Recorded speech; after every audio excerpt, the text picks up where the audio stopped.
All right, it's Best Ball Breakfast Wednesdays, which means we have a double header on tap. 2 Best Ball Mania 4 drafts here. The first one with the BBM3 champ, Pat Carrain, followed by the Best Ball Banana Stand with RotoViz's Shawn Siegel. Always a wild time here as we complete 150 stream drafts on stream. Today will be number 103 and 104 here. Time is truly flying. Let's do it. Oh, another Influencer 101 for the backward hats, bro. Rigged! Zach Ertz with no Tyler Algier bringback?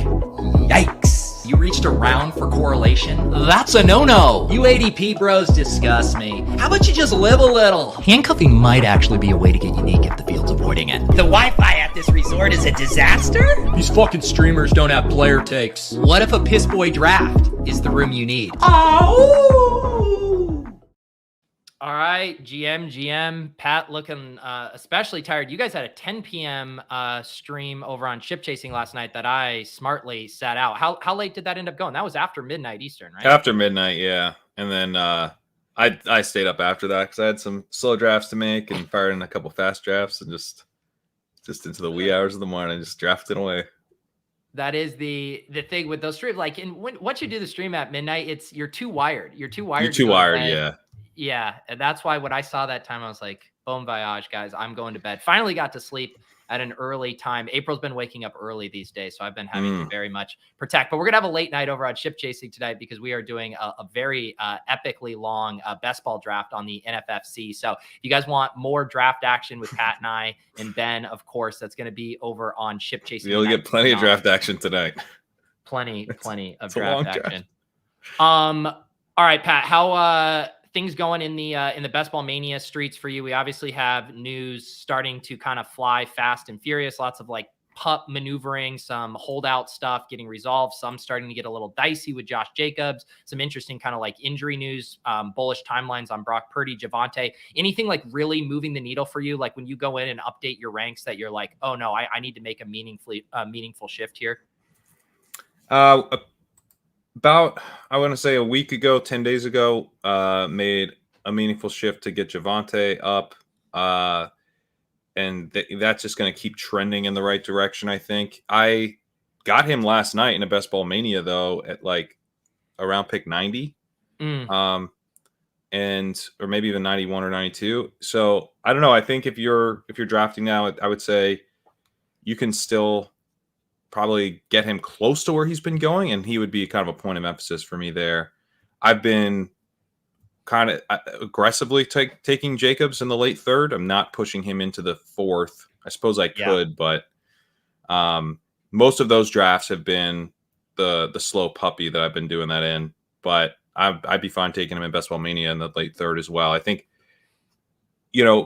drafting early, and I would say this probably still is early. It's the very last days of early, but you can get combinations in the first few rounds of the draft that aren't available to later drafters. And that he strikes me as a pretty strong candidate to be one of those guys. And Saquon provided a path now. I think, you could just beat that by a couple mil in incentives and maybe Jacobs signs at the end of training camp.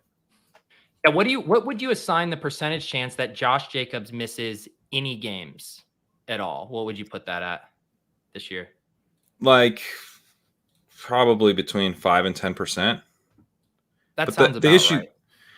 The thing you run into is that if he misses one game, he's not just missing the one. So, true. He could hold out for however many and then sign it's like half the season, then he can sign the tag. And then they would have to tag him again at that higher level. So it's going to hurt if that percentage hits, but I don't know. I mean, I'm still taking Breece Hall over Jacobs, to be clear. And I would still probably in most situations take Andrews over Jacobs. But when Andrews is sitting there and it's like him versus Amari Cooper and Calvin Ridley and stuff, I'm taking him.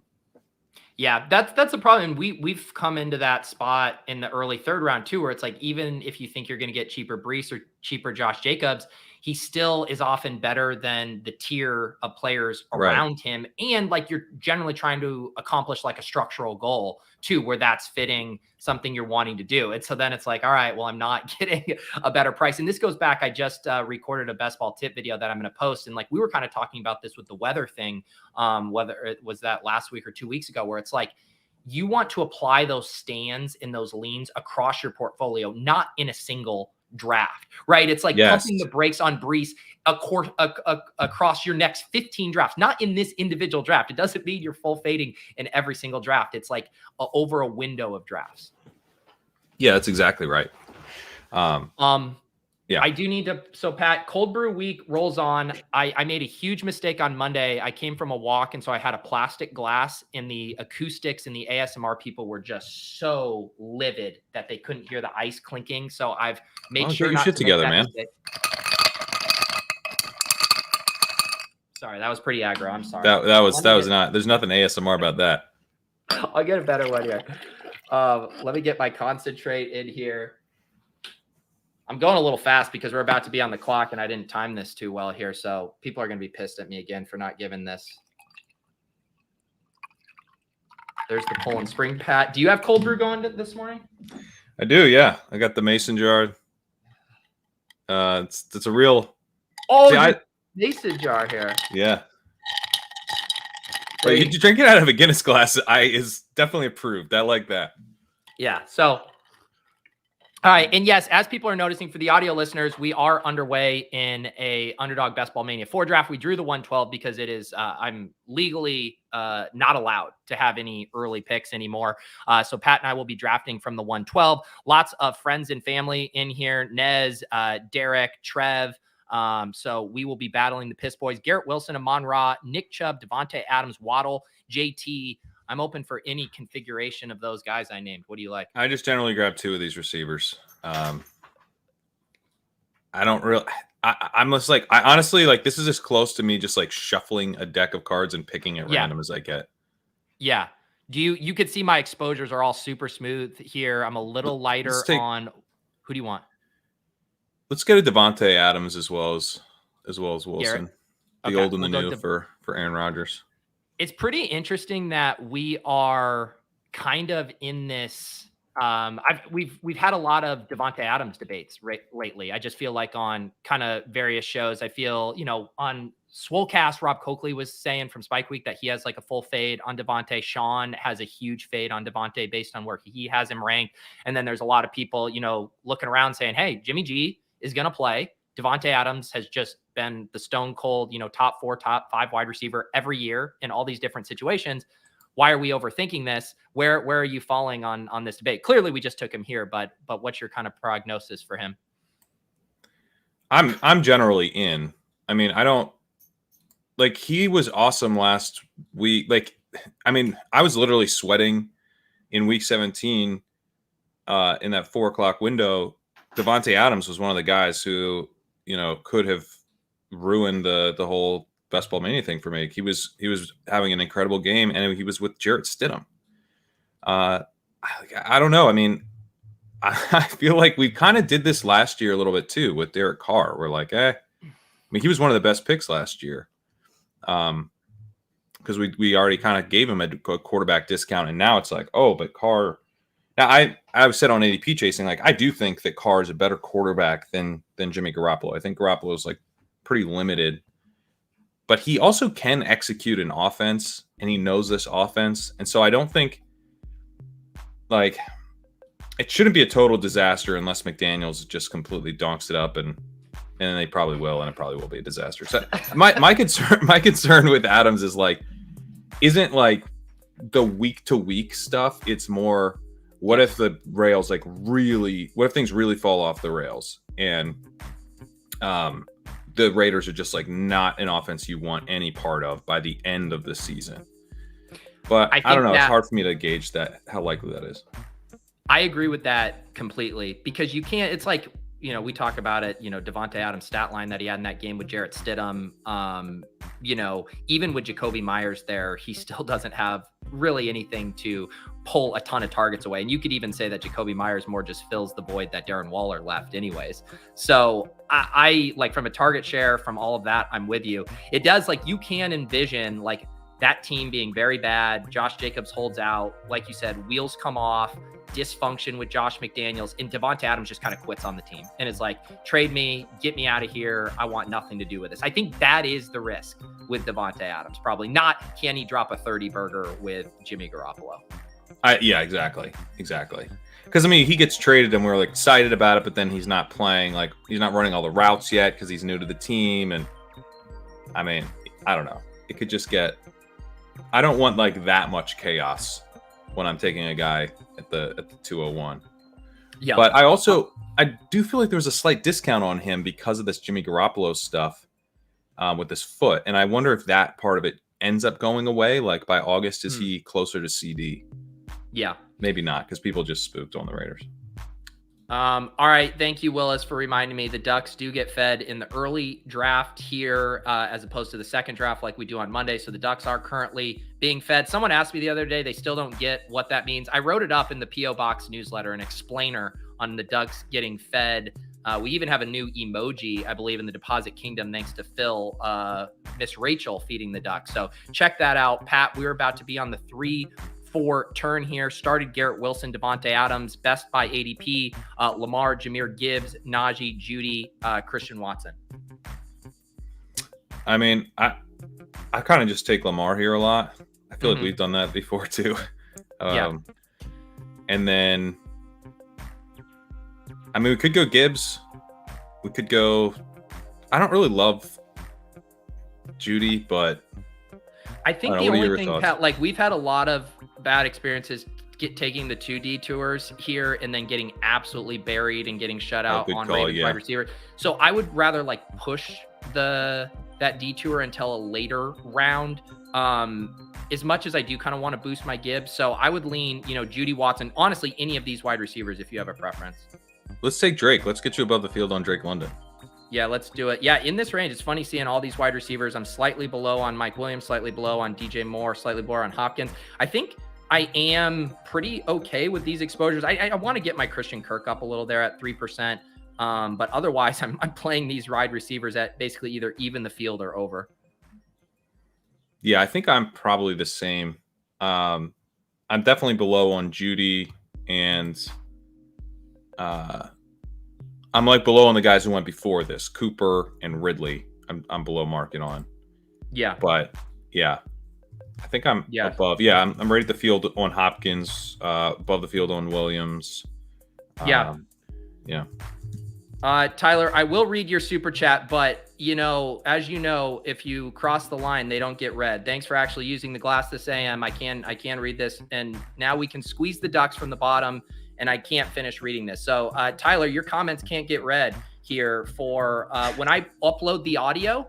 I select non-explicit content. And if you're going to narrow my demographic with your aggressive language and double entendres, you're limiting the reach of this show as we march to 15,000 subs here. So if you guys aren't subscribed to the channel, please subscribe. I really just want to be done with this push to 15K. It would feel so nice. I can give away $1,500. I can stop telling people to sub to the channel. So just sub. We got all kinds of best ball drafts. Aren't you really close? Less than a little over 500 away. A little over 500. Wow. Yeah, so we're getting there. I'm pretty sure, Pat, when we did our opening night stream to kick off, I want to say I was at like 12.7. So we've almost added 2,000 subs since that kickoff stream, which is pretty sweet. I mean, support this man. Get him there before August. What an accomplishment that would be. That'd right. Be sick. Some interesting builds going on in this room. So we do have our friend Nez doing the true hyper fragile there. CMC, Barkley, Jonathan Taylor, 3 to start. Or I guess the fragile part is yet to be determined. From the middle of the board, we did see a Kelsey Mahomes team that then went back and stacked up Keenan and Herbert. So I'm not a huge fan of 2 elite quarterback early, specifically reaching for that second elite quarterback. But if you're going to get the stacks, I would argue, though, that you would have been able to get the stack at 55 there with the Mike Williams drafter behind you. Yeah, it's not a good move. I don't know. I hope you're not watching, but it's not. Don't do that. I don't think that's good. So this is part of the other reason for taking the wide receiver there is to try to get our finger on the pulse of this room. Najee's often the canary in the coal mine. He does make it to the 5th here, which does show that, in what I would say like 95% of drafts, Najee's going in the 4th round. And then occasionally in these piss boy rooms, he'll drop to the 5th. So that's something to flag away there. But then we also have some drafters doing some weird stuff like that double elite quarterback. We do. And Kirk's another canary in the coal mine. Kirk and Ayuk are two. And Ayuk goes in the 4th, which is a little abnormal. He's usually in the early 5th. But Kirk is sometimes as early as the 501. So it doesn't feel like the wide receivers are getting hammered yet. Now that might change, but yeah, here goes Deontay. So this next tier could get ripped pretty quick, but yeah. The someone says, have you started thinking about BBM5 and how nice it will not to stream all 150? There's a lot of presuppositions in that. Like first, that the world's going to be here for BBM5. Second, that I'm not going to run this back and stream all 150. So we'll cross that bridge when it comes. I'm having fun right now. I am not burned out. I'm on a good clip. I'm ready to add some Pat Carane-esque mega streams to the mix down the stretch. But yeah, no, I'm having fun. Maybe in the middle of the season when I have just a terrible advance rate and I have like 11% of my teams advancing, maybe talk to me then and I'll be like, yeah, we're not doing that again. But right now it's all promise and hope, Pat.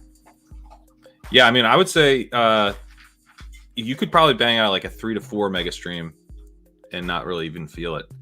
Lockett what do you think would be good.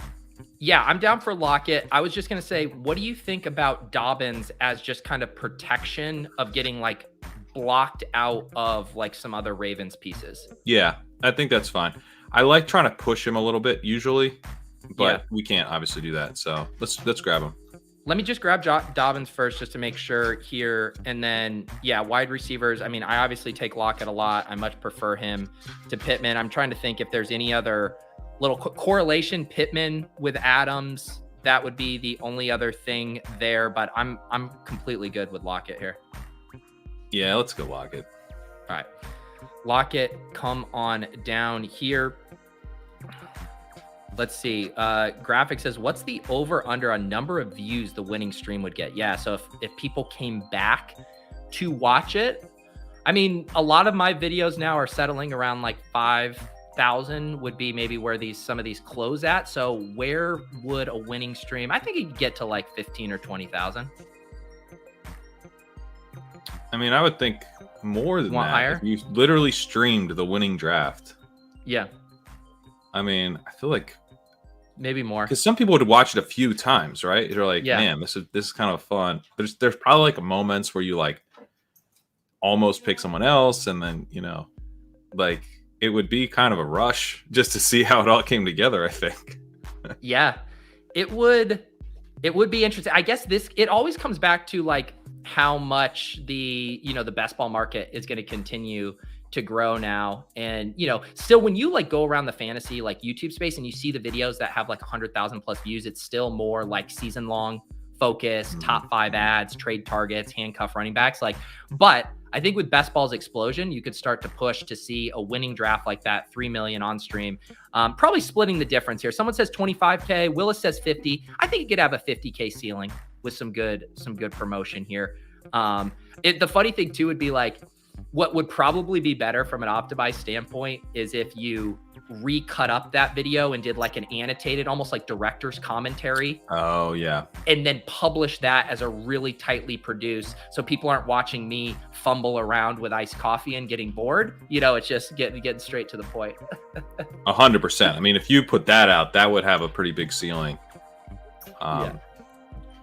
Because I mean, that's why people would be watching it, right? They're like, what did this guy do that I can follow and win myself? So there you go. Yeah, the video of you watch. All right, we've established it. If and when we win 3 million with one of these stream teams, we will get the director's commentary, watching it back and make that video.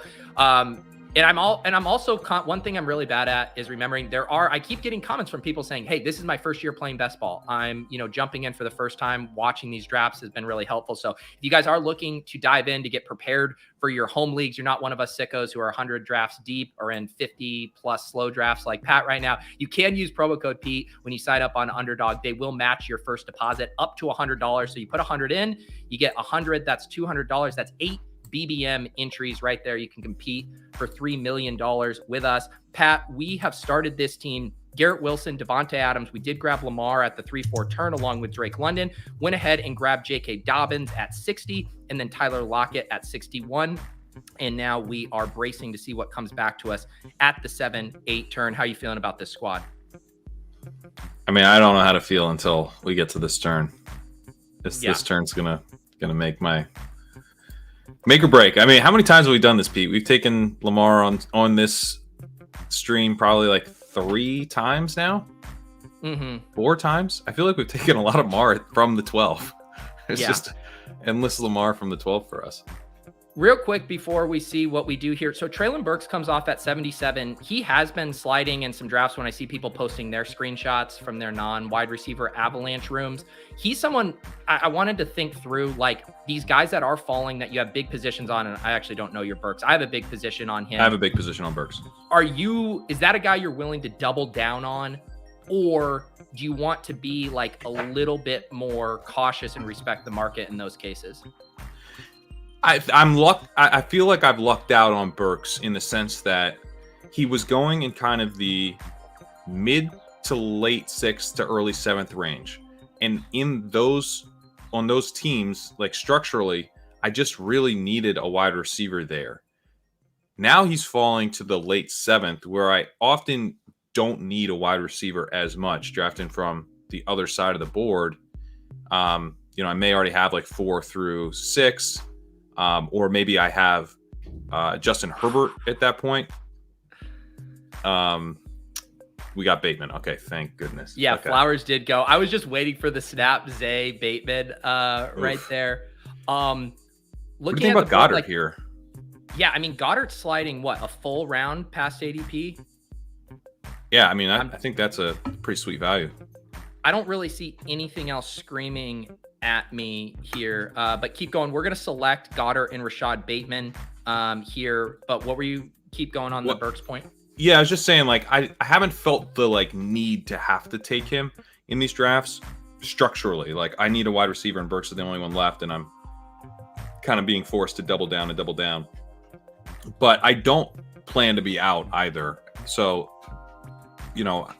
I'll have less than he almost fits my builds less now that he's fallen, because when you're on the front half of the board, like, you're pretty desperate for wide receivers through rounds 3 through 7. Like, if you take 2 detours in rounds 4 through 7, you end up being pretty desperate for receivers, because I often take 2 detours rounds 2 and 3. And then if I take a third one along the way, I'm like, man, I don't have a choice. I have to grab 2 wide receivers at round 6 through 7. So, not having him in part of that group has made it kind of easy to ease off the gas pedal a little bit. Yeah. So, yeah, we do have now a nice position built out here with this team, a 1-1-5-1 build. We got our 3 Ravens, Lamar, Dobbins, Bateman. No Miami bring back, but we will have kind of multiple cracks at that through the draft with the running backs, or maybe Pat finally gets his wish and we sneak Durham Smythe on a team. And then looking at some other stuff here, all of our other quarterbacks are also available. So we'll have some spots, whether that's Rodgers, dare you do a Jimmy G build, Ritter, Geno, Goddard, obviously Hurts is off the board, but I think we have a lot of flexibility now of how we kind of build out this draft room. Yeah. I think we're in good shape now. Getting Bateman is really big for this team. Yes. Sam asking, how do you guys feel about James Conner? It feels gross, and I've mostly avoided him, but I find myself grabbing a ton lately. Where are you at with Conner, Pat? He's a guy, Dan Zack on the ETR stream. I just listened to that, by the way. We should talk about that a little more too, but keep going. We should, yeah. It was very interesting. But he, there's some things that he said where I'm like, And then also some things where I was like, and that was one of the latter where I was like, he's like, dude, you got to be hammering James Conner on underdog because he's so much cheaper than he is on DraftKings. And, just making sure you're kind of doing that arbitrage stuff if you're playing on both sites. I am playing on both sites, and it's just a reminder that, yeah, I probably should grab more Conner. I'm at 5% on him on underdog. It's a little earlier than I'm like normally prioritizing a running back there, but and I like some of the other running backs near him. Fine. Yeah. Like I'm slightly overweight on Rachaad White. I want to get more Javonte Williams, who I'm actually underweight on, which is embarrassing. So he's not like a priority for me, but I think he probably is like a pretty good pick at this price on underdog. Yeah. I think I'm a little light on him, and it's honestly because I haven't been able to do a ton of. I'm actually very light on him, 2%. To me, he feels like a perfect guy to have as your first or second running back in a really true zero RB build, where your first 7 picks are all non-running backs. And I just haven't betted that spot a lot because my rooms don't ever allow the best pick in every round to be a wide receiver. But in my puppy drafts where I've done a lot more true zero RB builds, I do really like Conner there, of just a guy to kind of buoy you. I think what's funny and what happens to me, Pat, I don't know if you feel this way similarly. Like, I do prefer guys like you said after him, like the Zach Charbonnets and even P. Ryans and stuff. But it's like James Conner does fit into that type of build when you are doing it. And it's like you might just have to take him earlier than guys you like to get access to them, even if you technically rank them differently, because based on ADP, you'll have 0 if you always take those guys ahead of him. Yeah, 100%. And I do think the DraftKings thing for me does carry some weight. I'm like, I'm like never going to get this guy on the other side where he's so expensive. So I'll get a little bit of exposure here. This seems like a pretty clear running back range here. Yep. I mean, I love Charbonnet. Yeah, I would say like all 4 of these guys. The only other thing would be is if we really wanted A-Chain, we probably have to take him here. Otherwise, we have other Miami bets we can sit on. But I don't think he's bad to add in here too if we like him. Who do we have? We have Dobbins and Charbonnet. Brian Robinson would be interesting here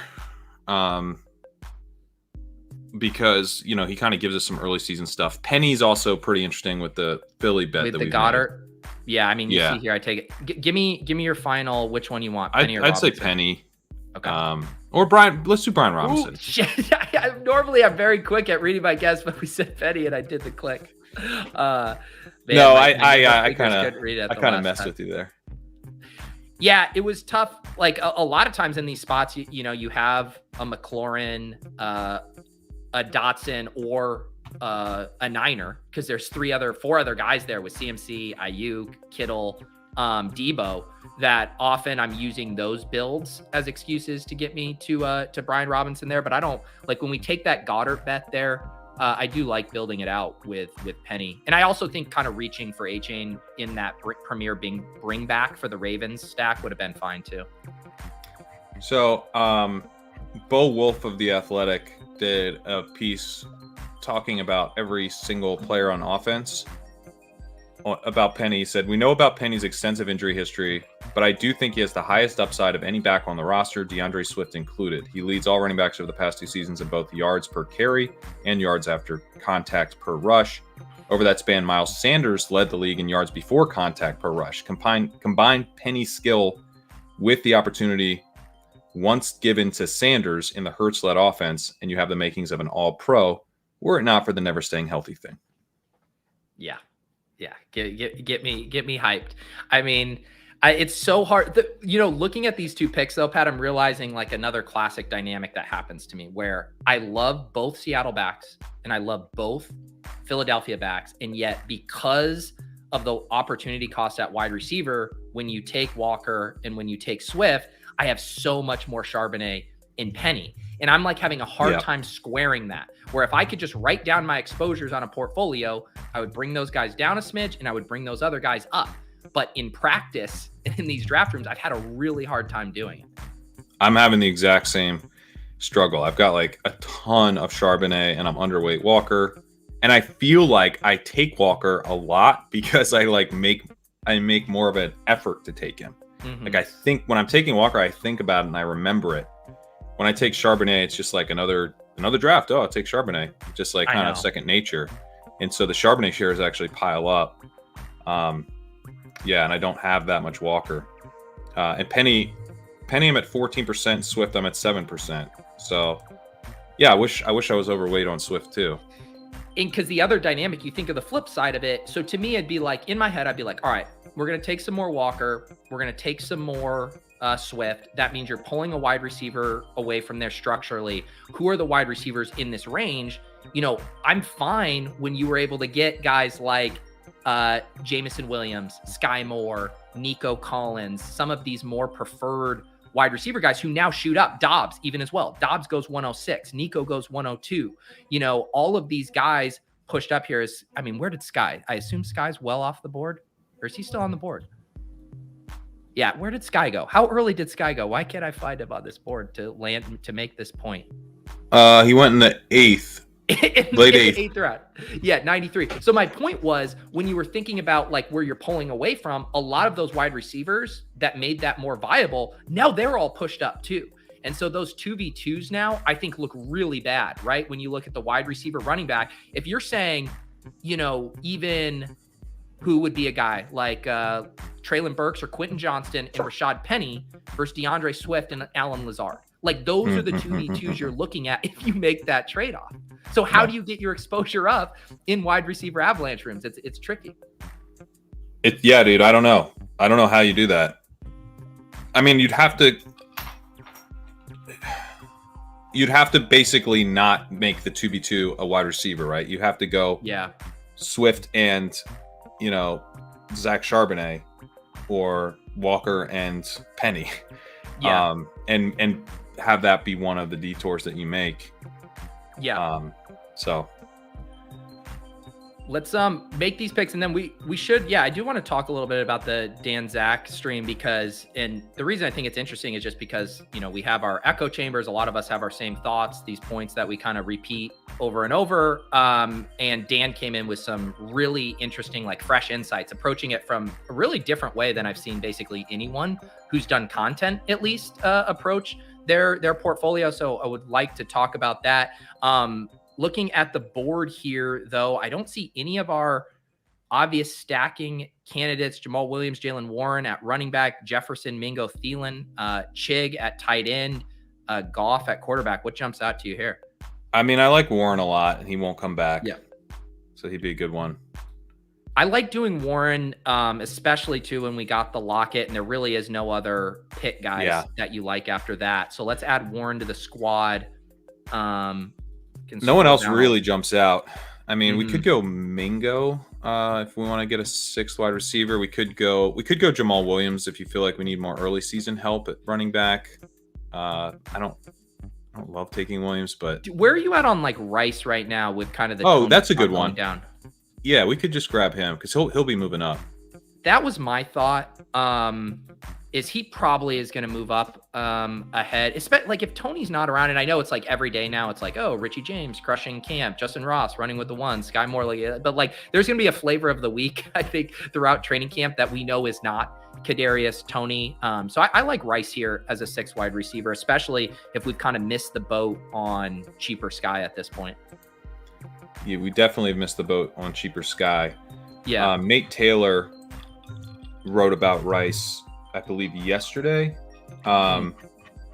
Nate Taylor of The Athletic. He's a really good beat writer. He was all over the Pacheco stuff last year. So he said last week Rice vomited on the field on the opening day of Chiefs truncated practices, meant mostly for quarterbacks and rookies. But since then, Rice has impressed Reed and the coaching staff. In Monday's red zone period, Mahomes threw a perfect pass toward the corner of the end zone as the ball was placed just past the outstretched left arm of cornerback Trent McDuffie. Rice made a diving catch, which led to many of his teammates celebrating. He's done a nice job, Reed said of Rice, sharing he was a top performer in the team's pre-camp conditioning drill. He's smooth, strong, catches the ball well, good route runner, and smart. So far, I like it. We've just got to keep going. The workload gets very heavier every day. It gets a little heavier every day. And then he goes on. At one point, he said, I was in a different article, I guess, but he said that Rice counterintuitively probably benefited the most from the Toney injury. just in terms of getting on the field. So I don't know. Yeah. It definitely, like, the whole thing is it like thins it out even more. And if you're thinking about like Kadarius Toney, even without the injury concerns and stuff, like, it was tough to play a pretty ambiguous wide receiver room through by far the most expensive piece. Now you have Sky kind of filling that void as the most expensive piece. And I really think we know who MVS is. I still really like Richie James and like taking flyers on Justin Ross, but like Rice starts to become very interesting when you think about guys who could really outperform their ADP. And I do think the market is going to start to push him up. Like, I don't know why he couldn't end up where like Nico Collins and Dobbs and stuff are going right now, at least, a round and a half or 2 rounds higher.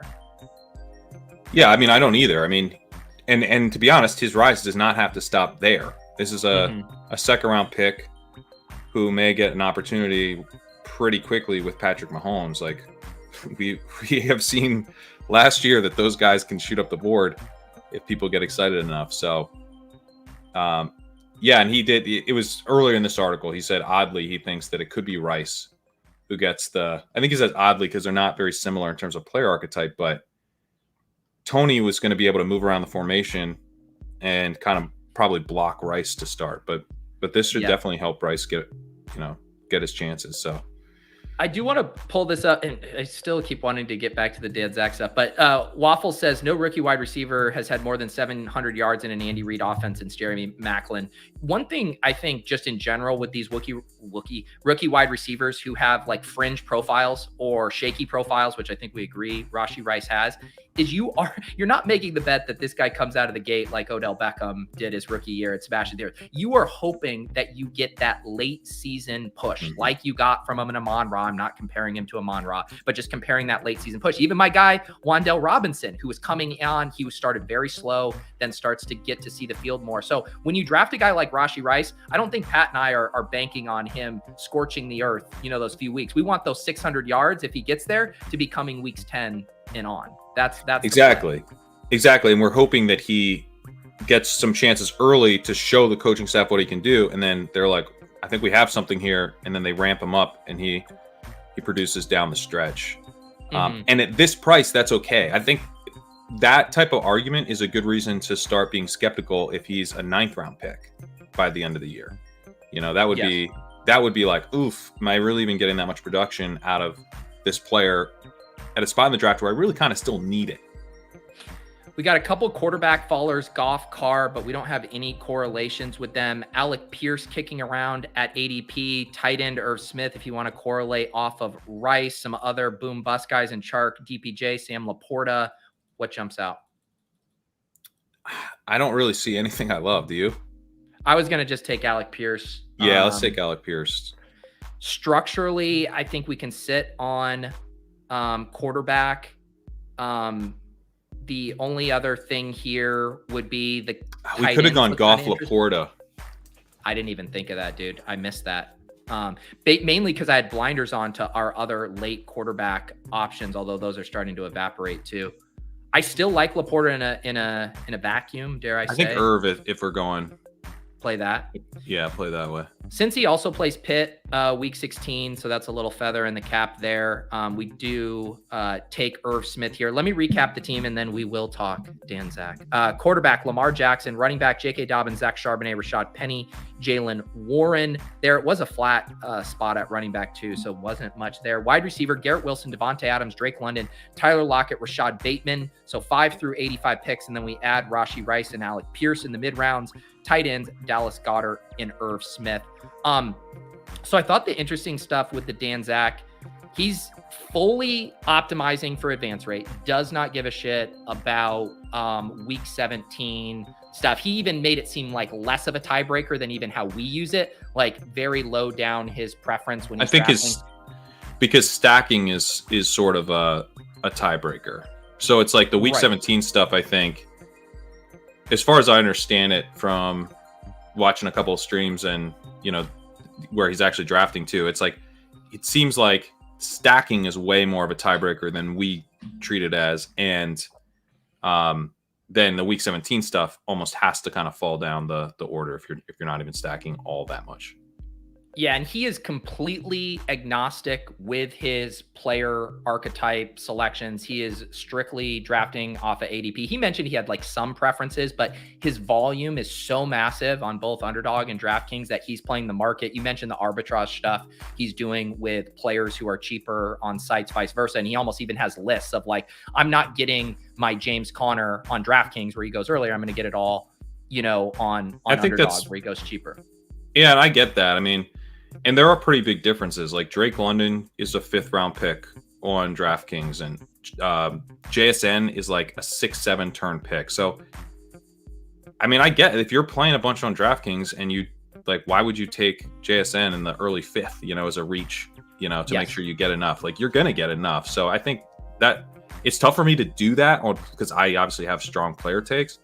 It's tough for me to be like, I'm not going to have JSN on Underdog, but it's easy for me to be like, I'm going to hammer him on DraftKings. That part of it's easy. Yeah.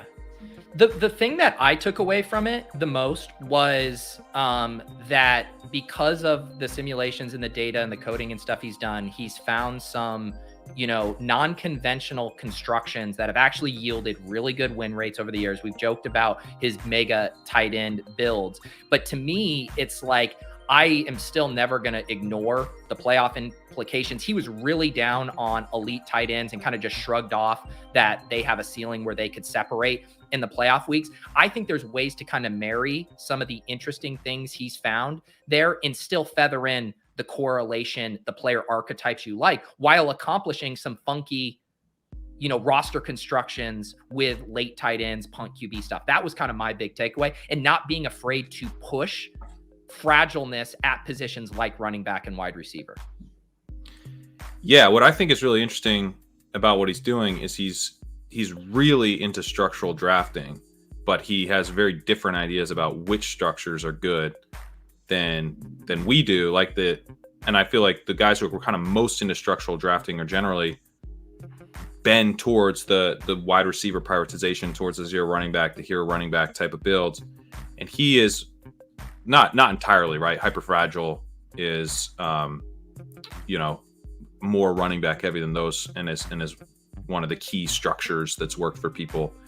But yeah, his like version of hyperfragile is pretty different than like the hyperfragile that like Mike Beers created, I think.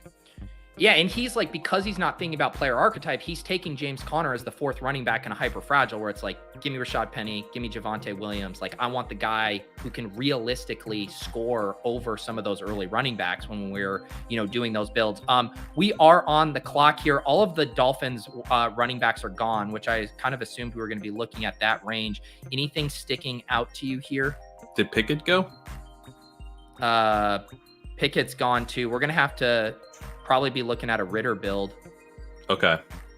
I'm going to put him in real quick just because we have not talked through other stuff, and I don't think there's a huge opportunity cost here for these other positions. But if we're looking at running back, wide receiver, tight end, what jumps out to you?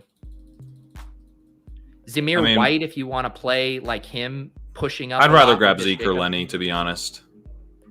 Can we do anything but Zeke? I mean, you want Zeke? Yeah, I mean, whatever. Like, let's just take. We're talking Dan Zack. Let's take the ADP back. He's signing, dude. If we're talking Dan Zack, I'm more open to a 4 tight end build with this. I mean, Pat. I mean, I buy the Lenny thing. I took him on my pros versus Joe's thing. He's going to catch some passes. I think that it's just like, how does? I guess it is. You're banking on some early season production. You need some 12-point weeks. That's what we're doing here. Yeah, he re-signs with Dallas. It's we've got Dobbins, who is probably going to be better as the season goes on. We've got Charbonnet. We've got Penny, who's going to be in and out of the lineup, and Zeke's just falling into the end zone with his big fat body. All right. Here's the thing. I respect my guests. I respect their wishes. I've had a few tough moments on these streams the past couple weeks. I gave Pat, his Zeke. Did I tell you, Pat, that I did a best ball after dark with Eagles a couple weeks ago, and JSN was available for us there in I think it was the mid 7th, and the Eagles wanted to go another direction. And I've been, taking JSN in the early 5th, and I'm just like, can we please do it? I don't know exactly where it was, but it was way past ADP, and he didn't want to do JSN. So that was tough. But you know what? I'm here to draft through the lens of my guests, which I do every single Wednesday here. And speaking of the Best Ball After Darks, if you guys are YouTube members, you get access to all of those very fun series. It's an interview series. I'm catching up with old friends like Adam Levitan or getting to know new people like Eagles. This week, it is Chesleyum, everyone's favorite. We're going to do a back-to-back randomizer right into Best Ball After Dark. If you're a YouTube member, you can get access to that. Last time we did a back-to-back, it was with Ben Gretsch. It was a very boozy, fun evening, and excited to see all the prompts that we come up with for Liam as well. Pat, so we have 2 more picks in this draft. Let me just recap the team here since we did do a couple picks there. Lamar Jackson and Desmond Ridder. Running back, J.K. Dobbins, Zach Charbonnet, Rashad Penny, Jalen Warren, Zeke Elliott. Wide receiver, Garrett Wilson, Davante Adams, Drake London, Tyler Lockett, Rashad Bateman, Rashee Rice, Alec Pierce. Tight end, Dallas Goedert, and Irv Smith. I assume we're definitely taking a 6th running back, and then you could probably make a case for any of the other positions. Yeah. I think, I don't know. We could go wide receiver, I guess, with the 8th. It's kind of a true luxury pick. Yeah. I honestly, Pat, this would, all jokes aside, we had a stream a few weeks ago where you tried to get me to select Durham Smythe, and then we autoed Zeke Elliott instead, which is my only other Zeke Elliott share. This team, I do feel like Durham Smythe could make sense as a 3rd tight end. This is weird, man. Gretsch last night lamented not being able to select Durham Smythe, and now you're trying to get me to take Durham Smythe. I almost feel like there's some sort of prank going on, a ship chasing prank. Well, here's the thing. One, I normally in those Lamar builds, I either have Waddle or Tyreek, or I get one of those 3 running backs because it's just they're there at every point. Even if you just boost them up slightly ahead of ADP, you get them. What happened in this draft is the neighborhood here out of the 4 slot double tapped Raheem Mostert and Jeff Wilson at the 14-15. And so he starved the Dolphins beast. And so now we don't have anything on the comeback for that Dolphins game. And that's okay. We have Dobbins though. It could be a smash. We have a they smash them game script set up. But I'm just saying, I am coming around to the Durham Smythe thesis just period. Okay. All right. If you had to pick who has a better season, just like raw points, forget the positional element. Braxton Berrios, or let's just say any Dolphins wide receiver or Durham Smythe, who are you taking? Yeah, I'd probably take Durham Smythe because I know he's going to be out there. Now, Tyler Kroft lurks. Durham Smythe is so, such a jag that Tyler Kroft could literally make this a problem. But I don't know who's going to run routes. Is it going to be Braxton Berrios? Is it going to be Chosen Anderson? Are we going to have to deal with both guys kind of cannibalizing each other? Yeah. Cedric Wilson's still there, right? So, yeah. Certainly don't mind Chase Brown in this build. Cordell Patterson's a fun Cordell Patterson is a little homage to Ben here. Yeah. Let's do Patterson. We do have the Ridder and Drake London, so that makes sense. That makes a lot of sense. You could do Chase Claypool as a bring back on the Atlanta stuff. We got my guy Durham Smythe, of course. Who do you want? Oh, man. I don't know. We could go Likely. You could go Likely and just Likely makes more sense than Smythe to me. Yeah. Just then get the triple. So we have then the thesis is, like you said, you play the ping pong effect, a Dobbins week, but then you get the Lamar Bateman Likely week as well.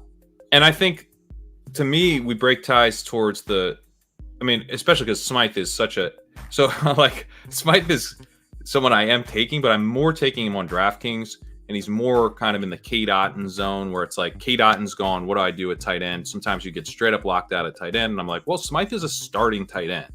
You know, he might only run 50% of the routes, but he is a starting tight end for a team that uses the tight end. So that's kind of my Smythe thesis, but he'd be more interesting in a Tua build where we like only had Waddle, I think, let's say. True. Because here, like, likely could help you in week 15 or 16 paired with Lamar. Yeah. You know, I think they're, so anyway, I prefer likely in getting that additional correlation. Yeah, so this team's in the books. We finished with a 2-6-7-3 build. Lamar Jackson and Desmond Ridder at quarterback, running back, J.K. Dobbins, Zach Charbonnet, Rashad Penny, Jalen Warren, Ezekiel Elliott, Cordell Patterson. As much as Zeke is an eyesore on this room, I think it's a good zero RB room as far as the type of players that we targeted there. And hopefully Zeke and CPAC can give us a little bit of early season production to kind of buoy us there. Wide receiver, Garrett Wilson, Davante Adams, Drake London, Tyler Lockett, Rashad Bateman, Rashee Rice, Alec Pierce. Like when you do a 5 wide receiver build, like Rice and Alec Pierce are the exact kind of like 6-7, you know, I like to tack on if you're not able to accomplish other kind of stacking stuff. And then tight end, Goddard, nice value there.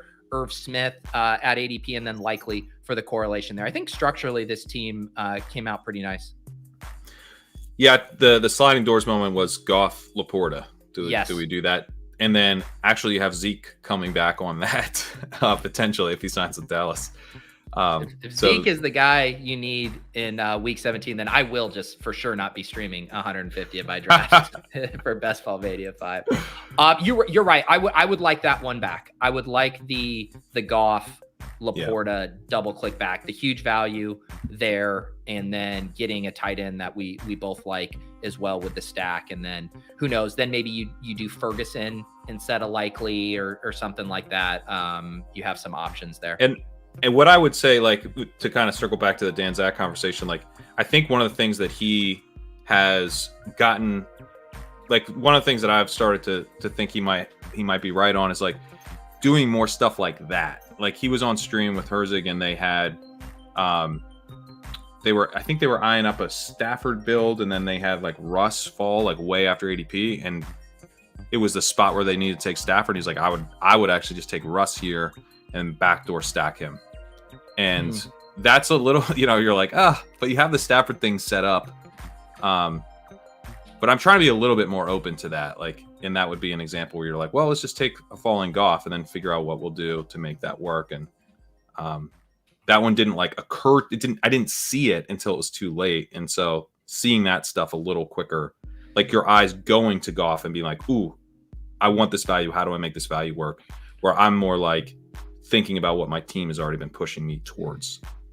It's so interesting to like see the ways so many different smart people approach these. And actually, you know, we're going to have Shawn come on here in a second for the Best Ball Banana Stand. We're going to draft another team. And Shawn is very open to not thinking rigidly about structure specifically at the end of the draft. Like he's very much, I'm getting my archetypes. And if that ends up being a 4 tight end build, that ends up being a 7 running back build, even with 1 early, like he does not care with that. And that's where I think there was some overlap with Dan and Shawn of like willing to push weird structures. The difference is like Shawn is never going to take an ADP faller if he doesn't fit that specific criteria of the type of player he wants, and if it doesn't have the correlation aspects, because Shawn will like bend on like Aaron Rodgers falling 20 picks past ADP if he has Garrett Wilson or setting some up like that. But he's not just taking an unstack being like, well, I can take Tyler Conklin and Mecole Hardman later. It's like you have already set out to build a team with a set of objectives around certain games and certain things happening. And you're not going to let an ADP value throw you off the scent of accomplishing that goal you already set out to do.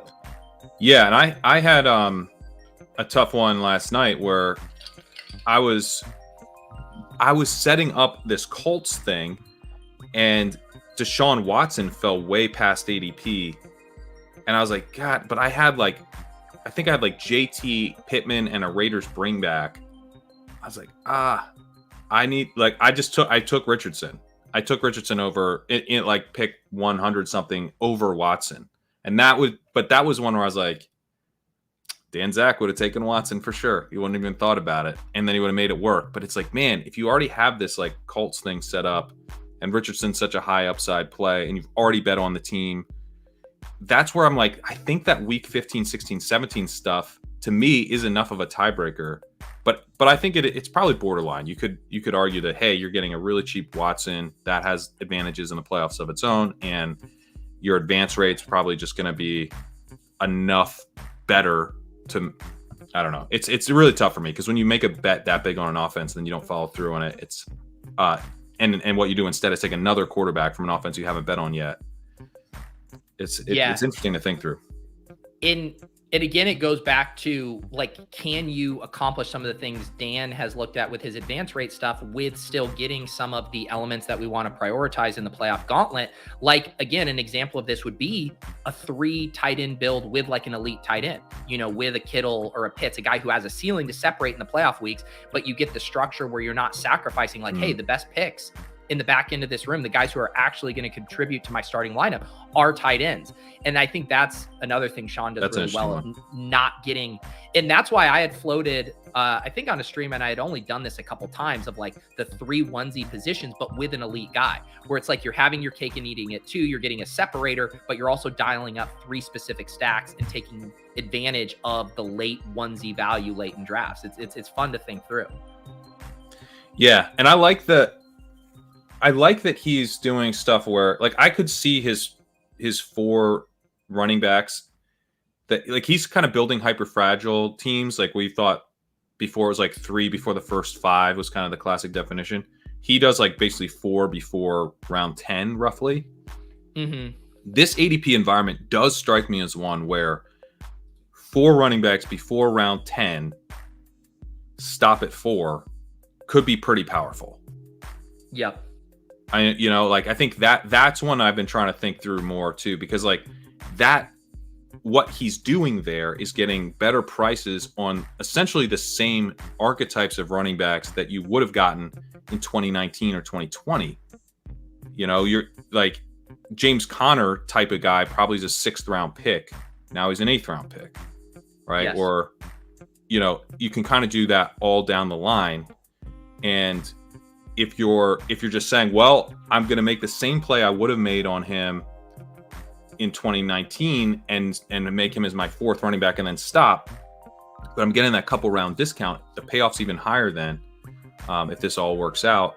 And it allows you to take a wide receiver earlier on, because he tends to have 5 wide receivers through the first 10 rounds as well, which is something that we talk about. So yeah, it's just interesting because like sometimes he blends with what we are preaching, and sometimes he's like really against. I think in general he just is not interested in taking 0 running back or hero running back where you push that RB2 to like round 9 or 10,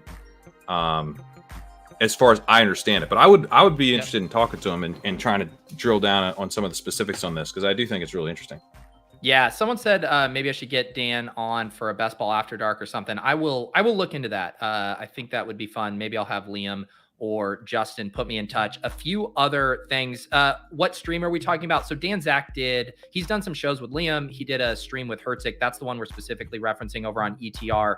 You can check that one out on the ETR page. I just watched it or listened to it this morning. That's why it was on my mind. A few other housekeeping things here. OG1, 382 viewers and 77 likes. You guys suck. I didn't say it. OG said it. It's easy to hit the like button. Yes, please hit the like button if you guys are watching and not subscribed. Get subscribed. You can also enter the giveaway. I'm giving away $1,500 when I hit 15K subs, $500 to 3 winners. Every time you leave a comment on one of my Best Ball Mania 4 streams, you get entered into that drawing. So as many shows that I end up doing, I have a playlist for those down below. You can essentially max enter it by going back, watching those streams, and leaving comments. Let's do a real quick sauce here for Derek from the 6th spot. Sent in a super chat here, so I will oblige you. A Josh Allen, Anthony Richardson team with Chubb, Swift, Herbert, Tajay Spears, Zamir White. Did get Stephon Diggs stacked up with Allen, who slid to the 3rd round. McLaurin, Godwin, Pittman stacked with A-Rich, Elijah Moore, Nico Collins, Tyquan Thornton, Michael Wilson. He did the Michael Wilson thing. Chig, Dalton Kincaid, Mike Gesicki. Pat, what does Michael Wilson do for this team? Michael Wilson's fine. I'm not gonna, he's gonna get plenty of routes in week 17, but routes are gonna be a real problem for you, Derek, at tight end. I don't know that you got a guy who's got above a 50% route rate on your entire team there. Chig Okonkwo is your route hero of the 3, and is gonna be kind of a rotational pass catcher. They're gonna have some other dude blocking, playing on the play action snaps a lot. So I don't know. I think your tight end room, that's where I'll sauce you. Otherwise, I kind of love the team, to be honest. I think the way you allocated capital to the various positions worked out really well. I think the Chubb anchor room, Swift as that RB2, and then Herbert, Spears, Zamir White. Nice way to round it out there. Yeah, like this build. The Michael Wilson pick, kind of uncorrelated as a random one-off, is a bit of a head scratcher for me. And I'm still not taking a ton of Anthony Richardson, but at 115 past ADP when you have Pittman, certainly get that there. Pat, like we mentioned earlier, people can join us for an NFFC best ball draft over on Ship Chasing tonight. That is a behemoth of a format, 34 rounds. It includes team kicker and defense. So, and we knew it was 34 rounds when we signed up. We knew that for sure. So don't say we didn't know and we're panicking now. That's not true. No. We knew the whole time. I've been told by Greg. Greg tells me that these take 2 hours. That's what Greg told me. So we're going to have some of the fastest draft pickers in the West. Speaking of fastest draft pickers in the West, I teased this on Monday, Pat. I don't know if you caught this, but on Friday, I'm hosting a one-off stream where we are going to complete the world's fastest slow draft. So I've rounded up 11 of the other fastest drafters in the Deposit Kingdom. I'm going to be reaching out to you guys today to get our comms going for that. We're going to hop in a slow draft, a private slow draft with an 8-hour clock. But my goal is to finish that draft in sub 18 minutes, which will require every pick to be made in sub 5 seconds or less, to be under 18 minutes. No one can falter, no autopilot, all manual clicks. We are going to set records on Friday, Pat, and I hope everyone's ready for it. How are you going to do that? 5 seconds per pick? What is this, a slow puppy? Is that what you're doing? No, it's going to be a private league because I have to ensure that I'm getting 11 other drafters who are committed to breaking best ball history with me. So what's going to happen is, sure, you're going to look at the clock. It's going to say 8 minutes, 7 hours, 59 minutes, and 59 seconds. But no, everyone's going to pick in sub 5 seconds. It's the world's fastest slow draft, Pat. Are you not worried that someone's just going to be like, see you later? I'm terrified, Pat. I'm terrified. And that's why I've had to do a lot of vetting, some personal hand selection. I need to do some interviews. You're so busy. How have you put together this project? This is an egregious use of your time. No, this is an incredible bit. And this is what I've done, Pat. There's accountability. And I've made sure everyone who's doing this draft is going to be hopped on stream. I haven't figured out how I'm going to configure this. They're all going to be muted probably. And if someone takes too long, I'm going to pull them up on screen and I'm going to yell at them and I'm going to berate them. And their public reputation will be at risk if they ruin this draft for me. So I figured it all out. Yeah, they're gonna have to change their Discord name. It's gonna be a real problem. Their reputation's gonna be ruined. So keep an eye out for that. I will have I'm watching this. This sounds amazing. Yeah, it's going to be Friday. I think I'm kicking off the stream at 2 p.m. Eastern. I'll have more details. I am going to connect with everyone who filled out the form for Monday. We will get the fastest drafters in the West assembled. This is it for the first draft with Pat Crane. Appreciate, as always, Pat joining. Check him out over on legendaryupside.com. I have the links down below there. Pat, anything else people should keep an eye out for you before we do the best ball banana stand here? Legendaryupside.com. If you sign up for a yearly subscription, I still have some $50 underdog credits that you can get. It's right at the top of the homepage there in legendaryupside.com. You got to go fill out a form, and I'll send your username over to Underdog, get a $50 underdog credit, which basically cuts the subscription price in half. Working on a Mark Andrews article, but I basically wanted to talk about what I'm looking for at tight end. And just if you talk about Mark Andrews, it explains everything that I like at tight end. So that'll be the next article that you can look for on the site. Awesome. Looking forward to that. We will catch Pat later tonight with us over on Ship Chasing. That'll kick off at 9:15 p.m. Eastern. Up next, it is the Best Ball Banana Stand with Shawn Siegel.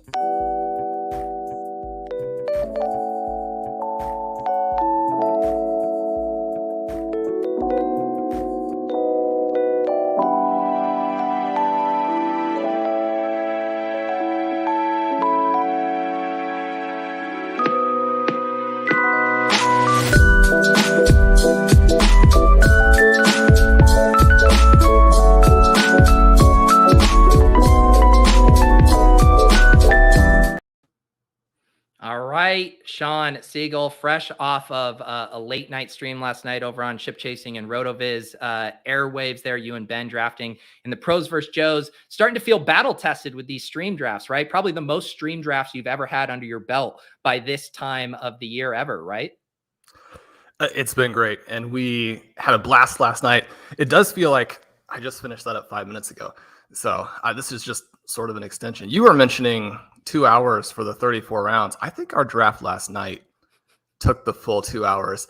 And I mean, there might have been a little bit of that was owed to Ben and I not picking very swiftly. Yeah, if you want to see two guys, you guys thought things get nerve-wracking over here with Shawn bleeding the clock. Wait till you have a 45-second clock and Ben and Shawn being even more indecisive than I'm willing to be. At some point, I just step in and say, no, this is who we're doing. But you guys were volleying back the indecision like an epic tennis match there. I like to put it on Ben with about 3 seconds and see if he'll come through, because you can use the whole clock, right? When you have these like 20-second clocks that we're working with here, I mean, you've got to be on your toes. You have a full minute, and I mean, you can use the full 59. There you go.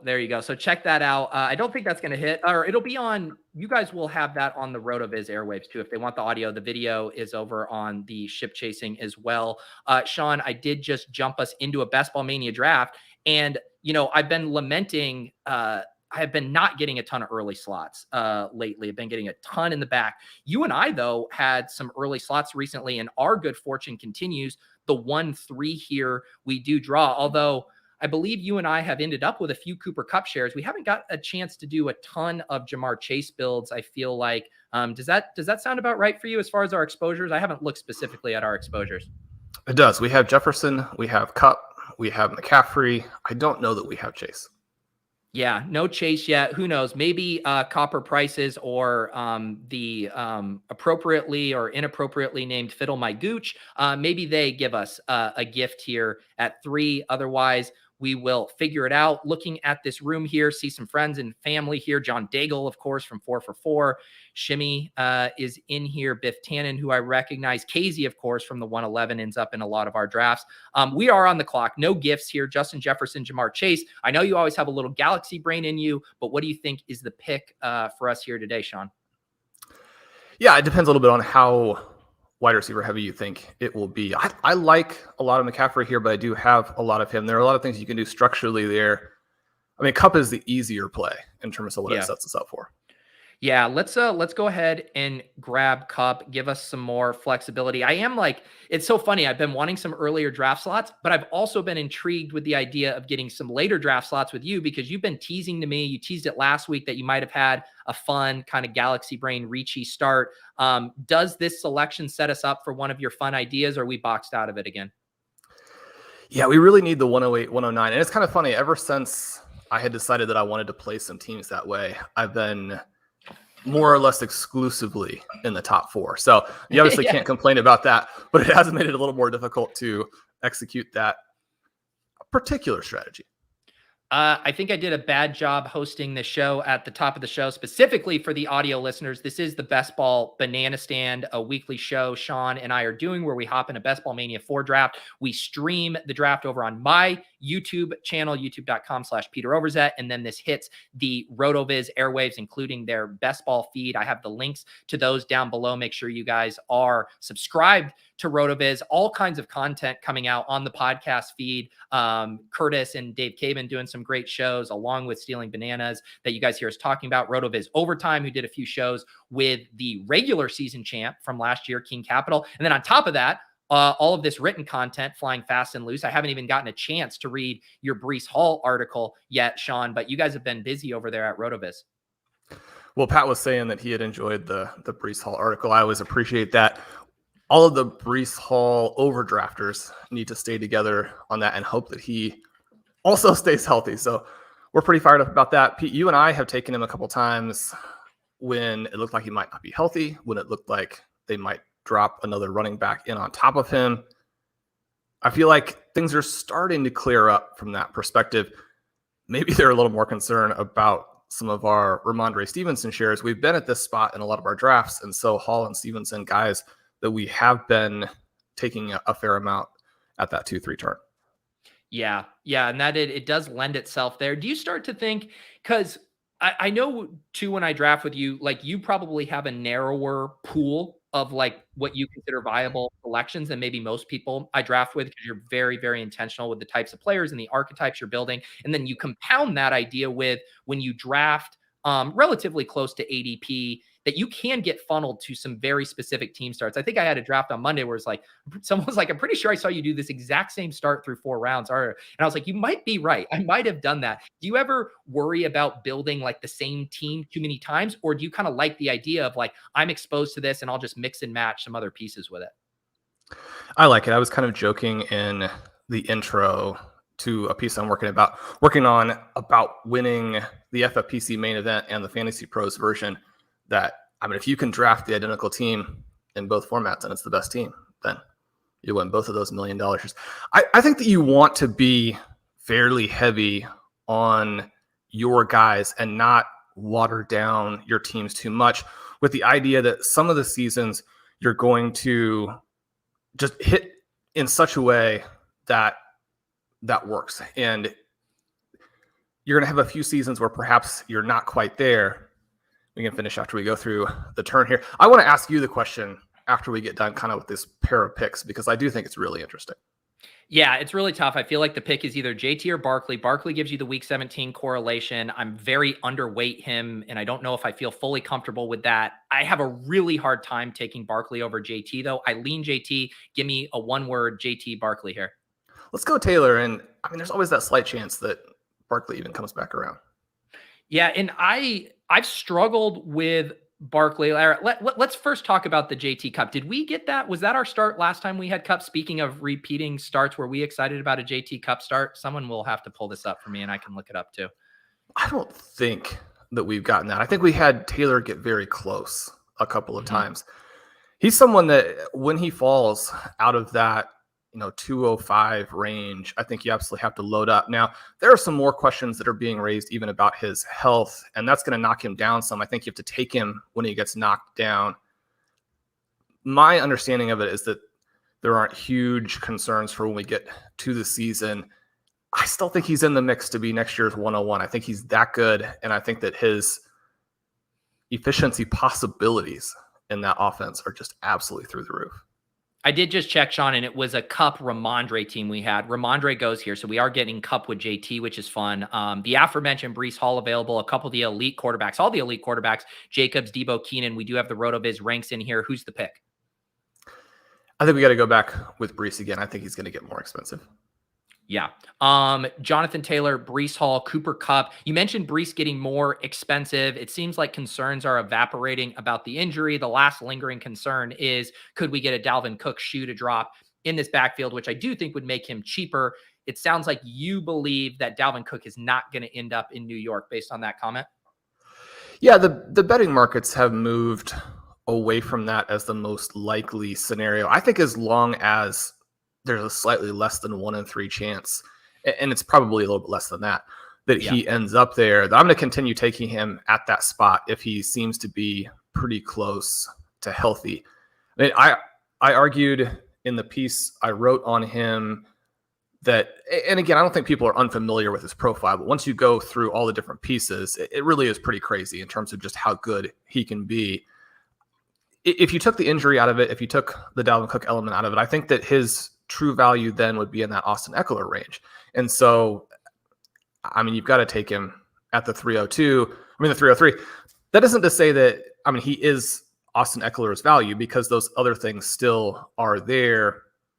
But I mean, I really like in this season, if you get one of the things that's interesting about the 103 and kind of those top 4 or 5 picks even, and King Cap was saying this on Overtime, which I agree with completely, which is that, I mean, there's a pretty strong argument that 109 through 112 is the best place to pick this season. It's certainly a very fun place to pick. And when you get in the avalanche-ish drafts, then, and you're not getting Davante Smith, you're not getting T. Higgins, then, I mean, you have to take a couple of running backs. But when you're taking Jonathan Taylor and Breece Hall in the 2nd and 3rd rounds, that also feels like a gift. So I don't mind that element of it, but I think the 2023, there's so many fun things about drafting this year. One of them is that all the areas of the draft just give you such cool opportunities. Kind of getting back to that question about being concentrated, I want to win huge in the seasons where my guys hit. And then if there are some seasons when I miss, I'm looking at the overall investment in those seasons being such that it's not going to kill me. So almost thinking about a full season as sort of a 1 week DFS play, as opposed to playing a lot of things that are weaker. Now, I mean, there are going to be some off years. And one of the worst years, I think, was in 2014 for me, which was right after the extremely successful 2013 year.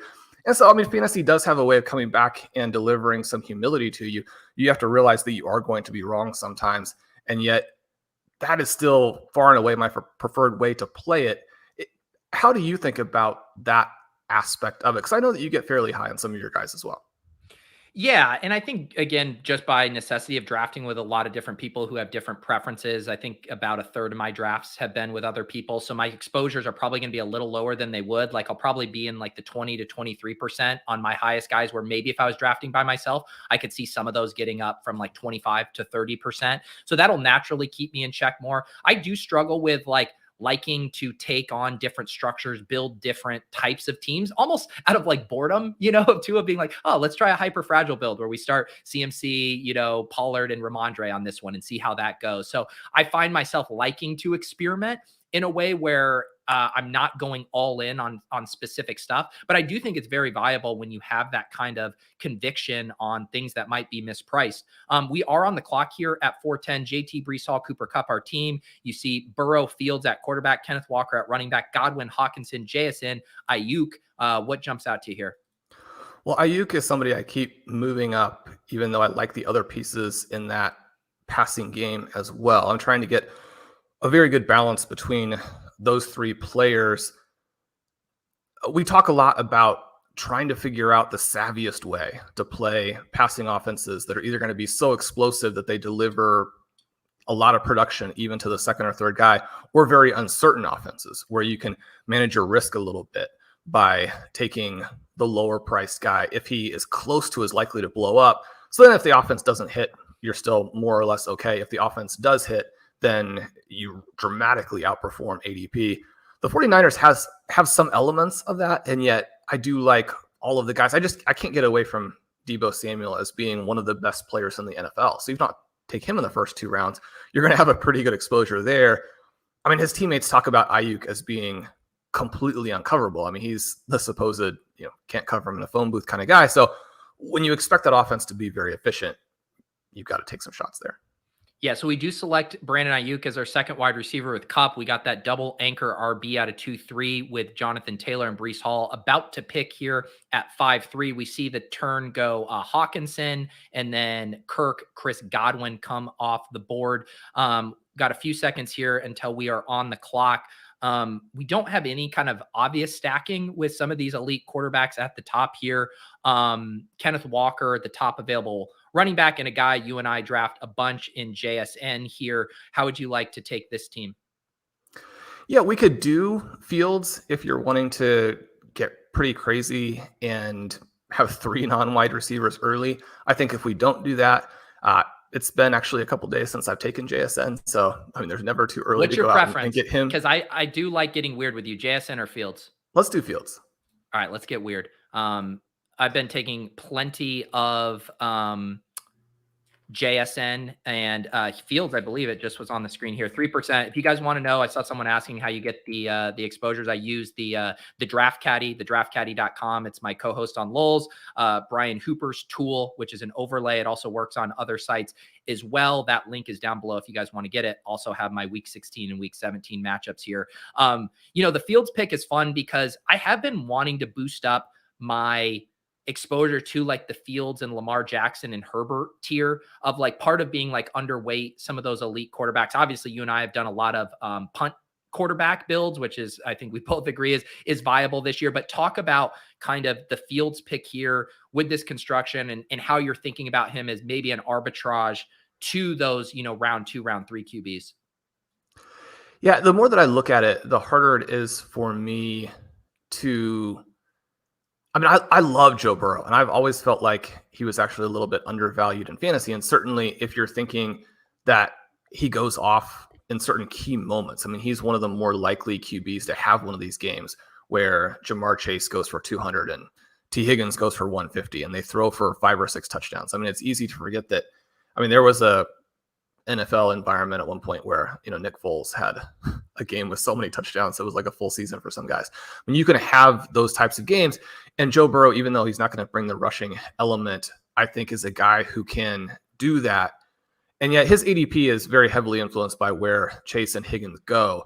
The fact that in a variety of formats, Fields has fallen below him, despite the fact that you have this elite rushing potential. And I think that there are a lot of little breadcrumbs kind of pushing us in the direction of believing that the passing game is going to be more viable. It's also sort of an interesting play because you can play him by himself. I still like to throw some teams out there where you have a hybrid QB who doesn't rely on his teammates. And if you have a lot of Justin Fields with Moore or with Claypool or with Kmet, what have you, Darnell Mooney, then I mean, if he ends up with one of these situations where he gets through or your other quarterbacks get him through, and then, you know, maybe he throws a couple of touchdowns, but they're split out and he rushes for 150, scores a couple of rushing touchdowns. I mean, he could be the guy by himself where your other wide receivers are just so good that they beat those other field teams. There are just a lot of ways to play it.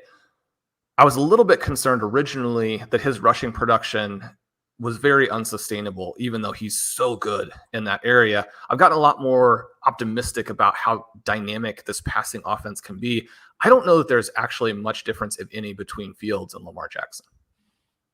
Yeah, that's a spicy take. I'm definitely into that. It seems like a lot of the Lamar stuff is around the new offensive coordinator. Obviously, they beef up their weaponry with Zay Flowers and Odell Beckham. I get that. But yeah, I think Fields is a fun one. And like you said, because you often miss out on DJ Moore with him, or a lot of people are going out of their way to pair him, it's not expensive either if you do want to get in those later stacks. All those guys are going in the double-digit round. So there's lots of ways to play Fields. When you play Fields, you find yourself looking at opposition for him 15, 16, 17 of thinking, what are the game environments that get Fields, you know, through the playoff gauntlet?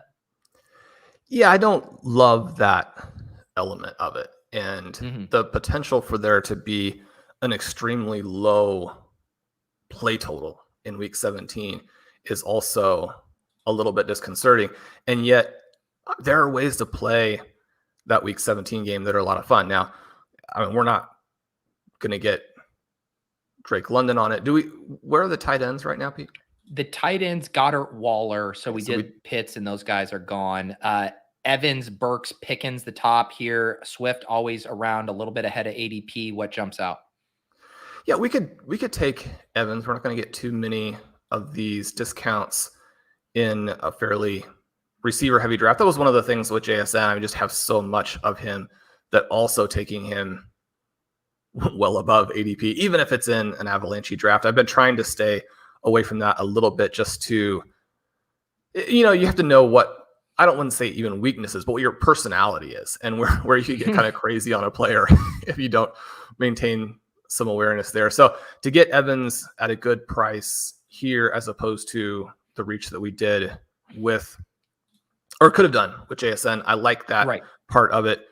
I mean, Kyle Pitts goes all over the place. If he had come back to give us the other side of that Atlanta game, that would have been a lot of fun. He goes at the 603, so doesn't make it back through to us here. How are you feeling with our wide receivers and what we need to do to kind of make this work now that we're 6 rounds through? Yeah, I'm feeling good about it. I think it's a little easier to do the extra detours from this side of the board, whereas sometimes you can be really sweating from the back end of what comes back to you at the 7-8 turn here. We see 3 non-wide receiver picks come off the board here. So I feel good about like a Burks or Pickens selection here. I've also been talking about how it is hard to get some of your DeAndre Swift exposure up. That would give us a really kind of unique hyper fragile angle if we really wanted to get dangerous and push it at wide receiver. I think reflexively, I'm normally taking one of these 2 wide receivers here, and I know we both like Pickens at ADP, but I'm open to fun builds here. What do you think? Man, it's so tempting to take Swift anytime that he's kind of in that range. I do still think he's the most undervalued player in fantasy. I mean, Pickens opens up some things we can do at QB. Let's go Pickens to make sure we get the receivers. Wow. You surprised me, because at first I thought you were going to say, like, my thought was a lot of times we are building out punt QB builds where like having the Kenny Pickett out with Pickens, it definitely helps. But then I was like, wait, well, we took Fields here. Do we want to use this as our turn to know maybe we could get away with a 2 QB build or whatever? It's I like Pickens there. It feels comfier. I was ready for you though to push me out of my comfort zone with Swift. And one thing I was saying to Pat was like, I like both Swift and Penny, and I just have so much more Penny because of the structural opportunity cost that Swift often presents in these rooms. But like I was saying, if I could just write my exposure down on a piece of paper, I'd like those to be much closer together. But in practice, that's sometimes really hard to do when you're like, it's Pickens and who's coming back to us at 94. We're probably not going to like it. That was one of the things they justifiably gave me a fun and good hard time about last night, where I think it was the 9-10. We needed a running back. We needed a running back and we needed a wide receiver. We needed plenty of positions, obviously. And we were looking at, or I was making the case that Sky Moore, Romeo Doubs were the last of the legitimate wide receivers. You get that last receiver there, and then you have so much flexibility in terms of what you do going forward. But I just made the simple statement that Rashad Penny is the best running back in the NFL, and then picked Sky Moore, who we've been discussing as the worst pick in all of 2022. And so they were sad we didn't have Rashad Penny on that team. Yeah. I did want to pull up this question from Tyler because I think it's a fun one because you do often take such big stances on guys. Tyler says, what's the one player Shawn is fading or very underweight on, but you're terrified of being wrong about? The player that pops to mind the most is Anthony Richardson. And it's not even so much the best ball element, although if he absolutely went off, it would hurt you a little bit there. I feel very strongly that Jahmyr Gibbs and Jackson Smith-Njigba are not just like good selections early in Superflex Dynasty, but I think because Bijan is there at the 101, it's easy to lose track of the fact that both of those guys have a real thesis for being better than him, especially from a fantasy perspective, and perhaps even generational prospects in their own right. And so it doesn't feel right for me, even in a format that does obviously create some value for the quarterback, to take a player who was not a good college player ahead of guys who were that good. And I think, especially when you look at JSN, is going to play for a long time. So I have a decent amount of those guys at 2 and 3. We've ranked them at 2 and 3 in Superflex. I have taken Richardson a few times in best ball when he falls a round and a half below ADP. One of the things I've just been really focusing so heavily on and hammering, and one of the reasons why I don't have a ton of elite QB other than when things are maybe a little bit flat. I mean, I felt like today was a little bit flat and you get what is a great price on Justin Fields. But not only do I like the late QBs, but the window QBs, I have a ton of shares for a variety of guys, a full round and a half below ADP. Mm-hmm. And so if you set your teams up to take advantage of that, you get crazy QB prices. He is somebody I will take in that situation. Yeah. We're about to pick at the 8-10, our team here through 7. We got Justin Fields at quarterback, that double anchor still, Jonathan Taylor, Breece Hall, and our 4 wide receivers, Cooper Kupp, Brandon Ayuk, Mike Evans, George Pickens. Don't really see anything we'd be doing here in the quarterback range. Some tight end options with Evan Ingram and Pat Freiermuth. You also have P. Ryan, AJ Dillon at wide receiver. It's Romeo Doubs and Jamison Williams. So definitely some fun options here. What do you think? Yeah. Do you have a couple preferences? Evan Ingram as a one-off kind of play, I think is interesting. I don't have a ton of him, but I could see him being a tournament winner. I don't know that the other guys are great picks at this price. Yeah, let's do Evan Ingram, kind of almost like the Fields pick, right? Where it felt pretty flat. We've obviously built out a ton of different teams with Freiermuth there. We could have set ourselves up for that Pickens Freiermuth double stack there, but then maybe it gets a little trickier with if we get boxed out on a Seattle thing, and then you wonder, do we have a way to actually play that game in a way that we like? So definitely don't mind Evan Ingram there. And there's ways to play Evan Ingram through some Carolina pieces and build out some other fun stuff there in week 17. So yeah, we'll pick here at 9-3. We now have a 1-2-4-1 build.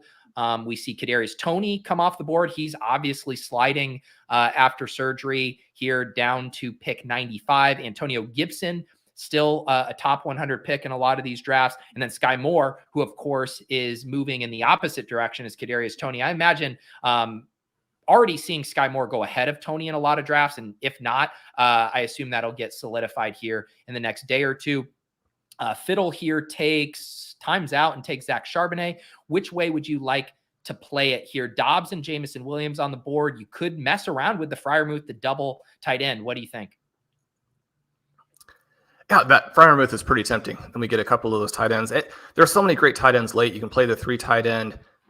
I mean, I don't mind the big reach for Dobbs. I don't mind playing Rashad Penny here. That would give us the other side of that. I mean, Penny might be my lean since we didn't take the DeAndre Swift. Let's I'm always going to try to get the lean in there at the last minute. Yeah, let's do that. It's fun to get off because I do feel like because we have so much JSN, so many Freiermuth teams, like I feel like you and I build that game stack a lot. So again, not saying I get bored with it, but it is fun to try out new things here. So we add Rashad Penny, who I do always love, getting up there on my Penny exposure. Just drafted him with Pat. I think this will push me over 20% once I update this. But the team through 9 rounds: Fields, Jonathan Taylor, Breece Hall, Rashad Penny, Cooper Kupp, Ayuk, Mike Evans, Pickens, Evan Ingram. Shawn, I do have a video coming out later this week that's being edited about how to combat the wide receiver avalanche, looking at some of the tactics here. Normally, we're trying to get to 5 wide receivers through 7 rounds, ideally 5 wide receivers through 10 rounds. At the latest, we only have 4 wide receivers here through 9. How are you feeling about this wide receiver room? Do you have a parachute for us as we enter uncharted territory? It'll be interesting to see which players kind of come together and make for some interesting fits late. And if we don't have the week 17 game stacks set, then I think occasionally that is okay. You're going to have obviously a lot of very competent managers who have teams in there who have that. You get a little bit of leverage coming off of it. If you have the week 16 element, then that can be a fun way to play it if that is a little bit underutilized. Just thinking through some of the plays that we have in there that, might do like tiny little fun things. We have Jacksonville versus Tampa Bay in week 16. Are there guys, as you're looking at the team that we have set up with not as many wide receivers and some maybe, I don't say weirder receivers, but when you look at a team where we have a Matthew Stafford, we have a Baker Mayfield as the quarterbacks who go with them, quarterbacks I'm not really targeting. And even, when you try and start to think of, what are less likely scenarios that we could, hope for or kind of build the team around, I still don't get that fired up about those QBs to where more of an uncorrelated kind of build that had some uniqueness, that maybe had some ADP value, or at least ADP value within the context of this type of draft. That might be the kind of thing that we're moving into. How are you feeling that element of it, both for this draft and kind of what you'd like to do? Yeah, I think it's tough because I have no concerns about our quarterback because we do have some options for stacks later. We already have Fields there, so I'm not worried there at all. I think it does get hard to start to think about the wide receiver plan, especially as some of these targets who maybe in normal draft rooms, Dobbs would slide to 118. Obviously not going to happen here. One nice thing about Fields is we do still have a couple cheap pass catchers with him that allow us to build out a position of need at wide receiver and in a correlated fashion. So that, I think, is a feather in our cap. We grab Evan Ingram. So if we're trying to play some of these Carolina guys, I know you're not super high on that offense, but there are options at wide receiver there that'll kick around in basically most of the following rounds here. So I think we have some ways we can get creative with it, but it is we backed ourselves into a corner here, and it is always kind of that game of, do you blink? Do you structurally, panic and reach for a guy because you're like, shit, we need wide receivers? Or can you reverse engineer your draft enough to know we're okay, we got these guys throughout the draft that we can select. We are on the clock here. Jacoby Myers, a guy that we had selected in another draft, he definitely fits on teams like this where you're behind at wide receiver, but does anything else jump out to you? I wouldn't mind going ahead and, I was going to say Dulcich. I don't like to put the 2 week 9 guys together there. Let's do Myers. We've taken him quite a bit, but I completely agree that he is the perfect fit when you're trying to bridge that gap between the guys you're really confident in and the guys that you're going to take, more those Hail Mary kind of swings on. Yeah, and one other kind of fun element to that, we do have Jonathan Taylor, so you get the Week 17 mini matchup there between the Raiders and Colts in a dome, which is nice. One other thing we could consider, and I notice you haven't buried in your ranks relative to other wide receivers, but I do think this is always a fun conversation when you're weighing the pros and cons of correlation. Darnell Mooney will fall here in a range where it'd be about 5 picks ahead of ADP. We need a wide receiver, and we have Justin Fields, but by your ranks, he's buried. So do you consider him in this spot, or is he just off the board even despite those other factors? No, he would be a strong consideration here. He's buried in part because this would really be the only situation where I would ever take him. And so, you're moving him down in relation to some of those other guys who are more flexible in terms of the environments where you will pull the trigger. It's also a situation where I think you can play Claypool in the final round, and maybe the difference isn't that great. He does go right there, one spot ahead of it. So I have to move back off of that. We had mentioned Anthony Richardson. It would be somewhat humorous and fun to take him. He is, like we mentioned, well below his price. Yeah. I want to talk this through with you. And we were talking about Richardson a little bit before. I really like the Richardson and Jonathan Taylor pairing together. I do think, despite, how some people maybe think about like the correlations there of where, sure, maybe they're inversely correlated in a single game standpoint. If Richardson rushes into, or Jonathan Taylor, the other might have a muted game. But as we saw last year with like the Hurts Miles Sanders dynamic, as we're kind of hoping for with a Lamar Jackson and J.K. Dobbins dynamic, I do really think if Richardson's good, if this offense is good, these guys are going to just ping pong massive weeks throughout the season. So we get a guy we don't take a lot, well after ADP, that still kind of lines up correlation wise with some stuff we're trying to do.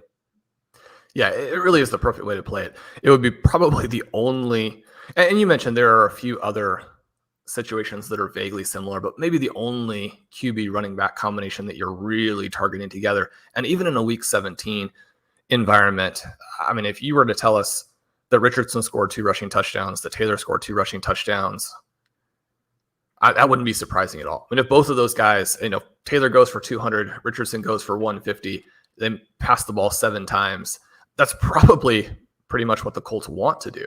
And so I do think those guys are fun to play together, especially if you get both of them at a discount. And maybe that won't turn out to be a discount for Taylor. Maybe his price settles in there. I see Richardson fall to this area of drafts, which is one of the reasons why I've taken him a few times recently. Maybe this is where he actually ends up being the price. So maybe these aren't actually great closing line value types of situations, but I do like them for this particular team. I think when you do the elite QB and you're setting on the 2 QB, that's probably not really the way to think about it, but I do almost like to get crazier with that second quarterback in some of those situations too. You add a second hybrid guy on there. It builds a weird, fun team with so much single week upside. If we can get the right kind of balance between Fields games and Richardson games, you're talking about just crushing the league at the QB position. One thing I wanted, like even separating kind of the individual player takes about Anthony Richardson, how do you envision the market is going to handle Anthony Richardson over this training camp and preseason period? Because he's been a really interesting one. Obviously, after the combine, greatest athlete we've ever seen at the quarterback position. Skies up. He was going even in the 6th and 7th round for a little bit. Then we see this massive pullback. He settles in around pick 100. And now you're seeing him routinely drop here. The shares I've gotten have been around this price. And where do you think this goes just price wise? Because that will go a long way in thinking how I kind of approach this from a portfolio standpoint.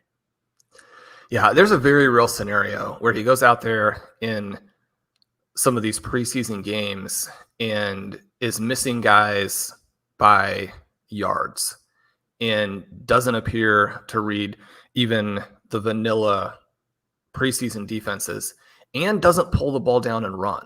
Instead, he throws the ball away, which is, again, these are some of the things I've heard from our college football analysts who are scared. And so kind of passing some of those things along. If that happens to where maybe you're not seeing quite the rushing element, and you could see a preseason situation where they don't actually lean into that. They don't want to give him extra hits. So you're not necessarily getting information.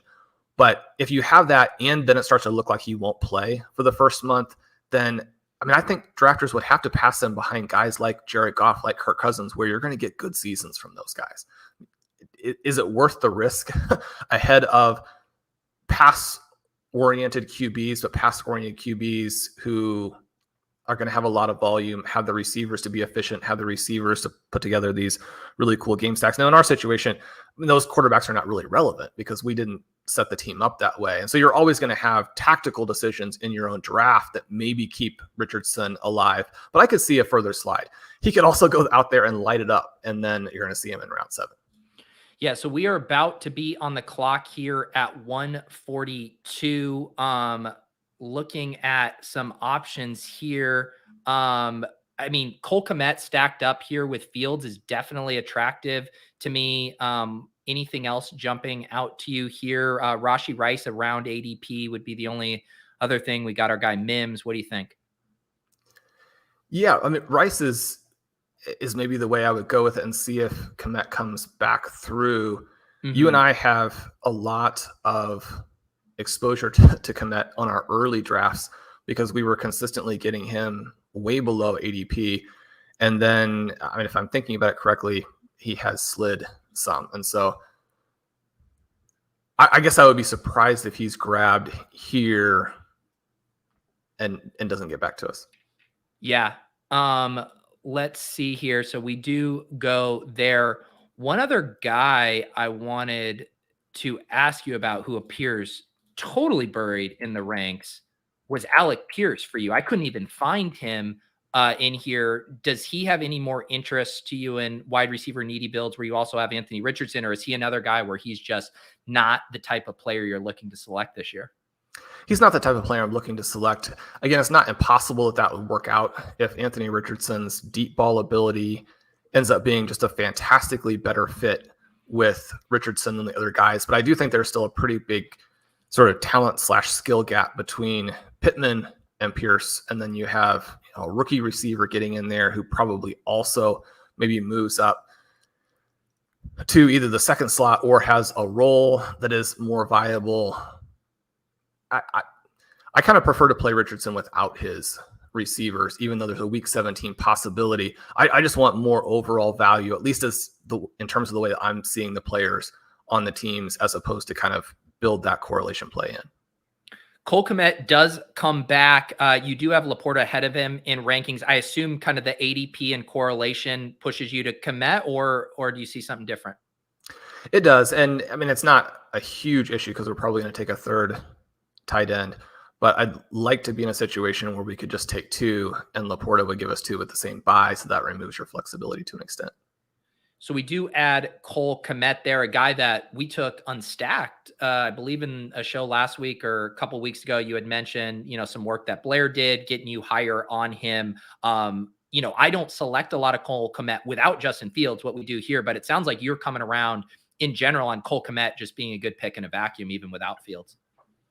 Yeah, his FPOE numbers, his fantasy points over expectation, are actually really good. When you look at guys who could fall into some more volume as a result of that, it makes sense for teams to take their really efficient players and to increase the usage to the point where that efficiency gap over other guys closes down something. You want to balance that out. The guys who are less efficient, you want to take a little bit more off of their plate and vice versa. Blair also just put out a fantastic piece, and this was looking at wide receivers, but the ability of individual receiving metrics to predict themselves and to predict fantasy points. Obviously, listeners to your channel are going to have a very good understanding of the way that works, and yet it's always great to get that refresher, to look through it, to think through it. Blair thinks through it in that article in a way that I think is very valuable. He's going to have some follow-up pieces. One of the things that's interesting about this fantasy points over expectation metric is that it includes elements like, and when you think about metrics too, it's important to understand like what other metrics they're kind of a combination of. So when you're looking at fantasy points over expectation, you're pulling in some air yards volume, you're pulling in some yardage efficiency in terms of what a player does after the catch, you're pulling in some touchdown upside or rate, what have you. And all of those things, even though they may be only marginally valuable in and of themselves, you start to put them together and you're adding up some efficiency elements. And especially if you're looking at sort of the combined efficiency and volume, or you're looking at on a per game basis or a per season basis, that starts to be actually very valuable information as we look to the future. So that element of it with Kmet, I like, especially if we're arguing that the team is going to take a step forward, especially if we're thinking, okay, well, how do we play off of these Fields, DJ Moore teams? And if DJ Moore is the guy, but he's also getting a ton of defensive attention, which was certainly the case at times with the Panthers, Cole Kmet could be the huge beneficiary of a step forward in this offense.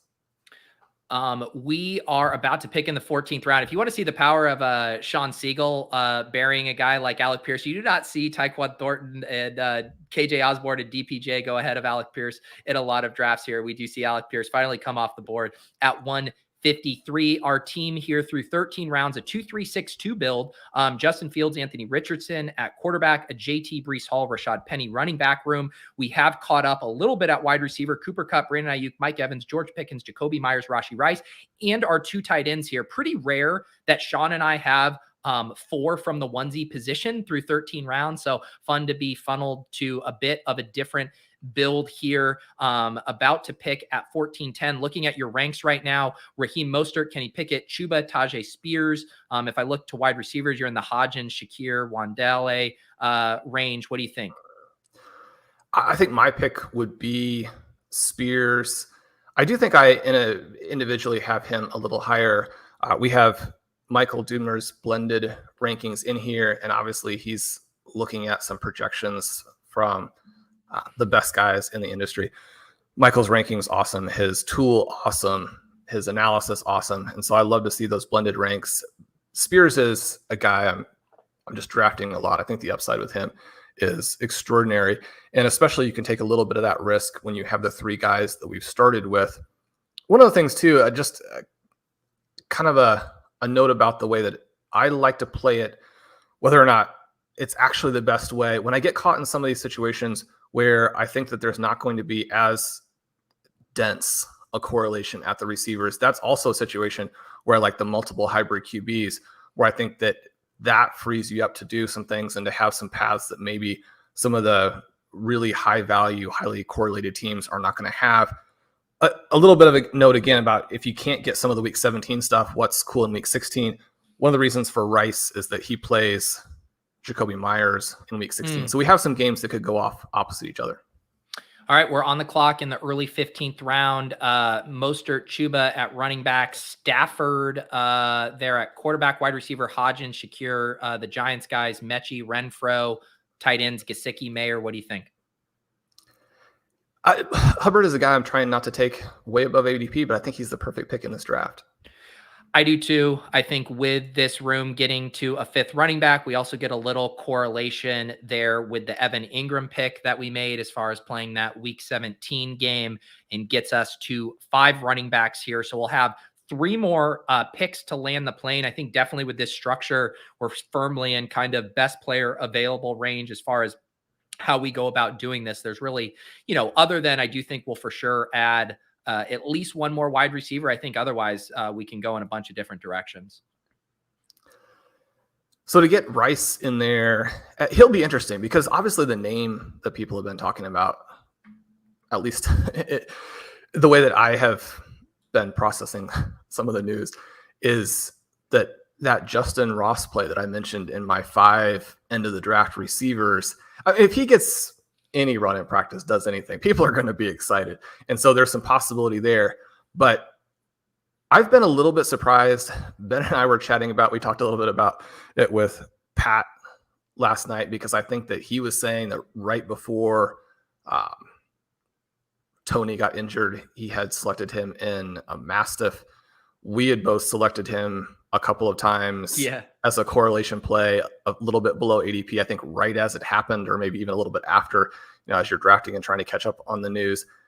For me, Toney being hurt, and it sounded like had a cleanup surgery, which some of those can be very minimal, but I think it takes him out of the top 120, 130 picks and makes players like Sky Moore and Rashee Rice. Those are guys I would draft. Even Rice is someone I would draft ahead of him at this point. He's just demonstrated in an overwhelming fashion at this point that you can't stay healthy. I mean, the Giants are looking at the trade they made and be like, yeah, we gave up a talented player, but I mean, he doesn't actually have any NFL value.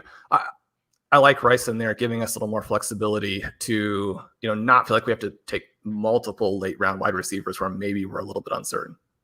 It does, obviously Toney, the team's saying he's going to be back week 1. I think there's lots of hurdles for him to get there, just historically, how slow we've seen him to recover, to get reacclimated. Even when they traded for him last year and he was relatively healthy, they were very slow bringing him along, not a ton of routes. So I think it brings into question a lot of his overall just value on the season, which then I was thinking of a thought exercise of what if you just removed Kadarius Toney entirely and you opened up the ADP draft board at the start of drafting season and you said, where do you slot these other Chiefs? There's no Kadarius Toney on the team. I mean, you're probably pushing Sky Moore up into the 6th, 7th round. You probably have Rashee Rice going even like ahead of like where Jameson Williams going, like in that range. You're pushing up these other fringe guys as we see Richie James come off the board at 187. So it is interesting, like, you can't remove Toney from the picture altogether, but if you did as a thought exercise, you see how much these other guys should shift up.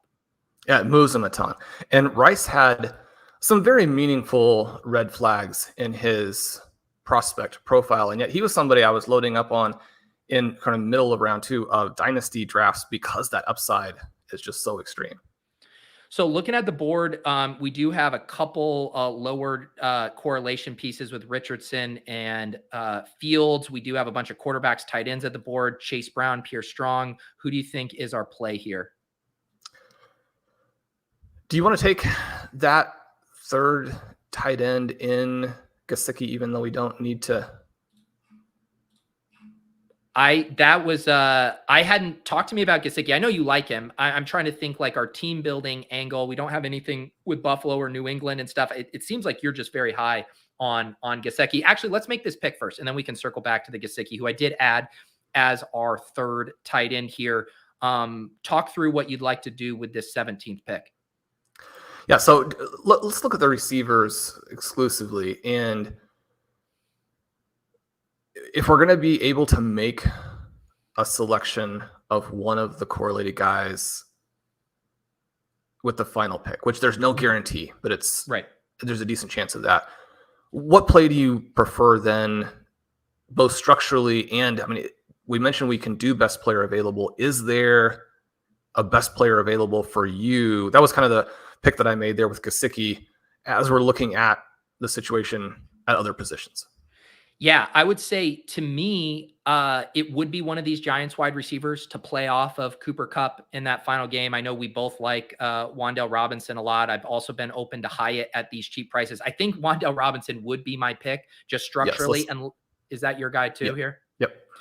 I think you were probably politely being like, let me try to not make Pete take Wan'Dale Robinson for the 19th time together. Very different price though from where some other times we've taken it, but I do think he makes sense here structurally. And I'm not wavering on the Robinson thesis. And I think structurally, I feel good about this running back room. Jonathan Taylor, Breece Hall, Rashad Penny, Tajay Spears, Chuba. I know you are comfortable getting to 6, even 7 wide receiver or running backs, even with some elite running backs there. But just this room, when I look at it, I'm very comfortable with it.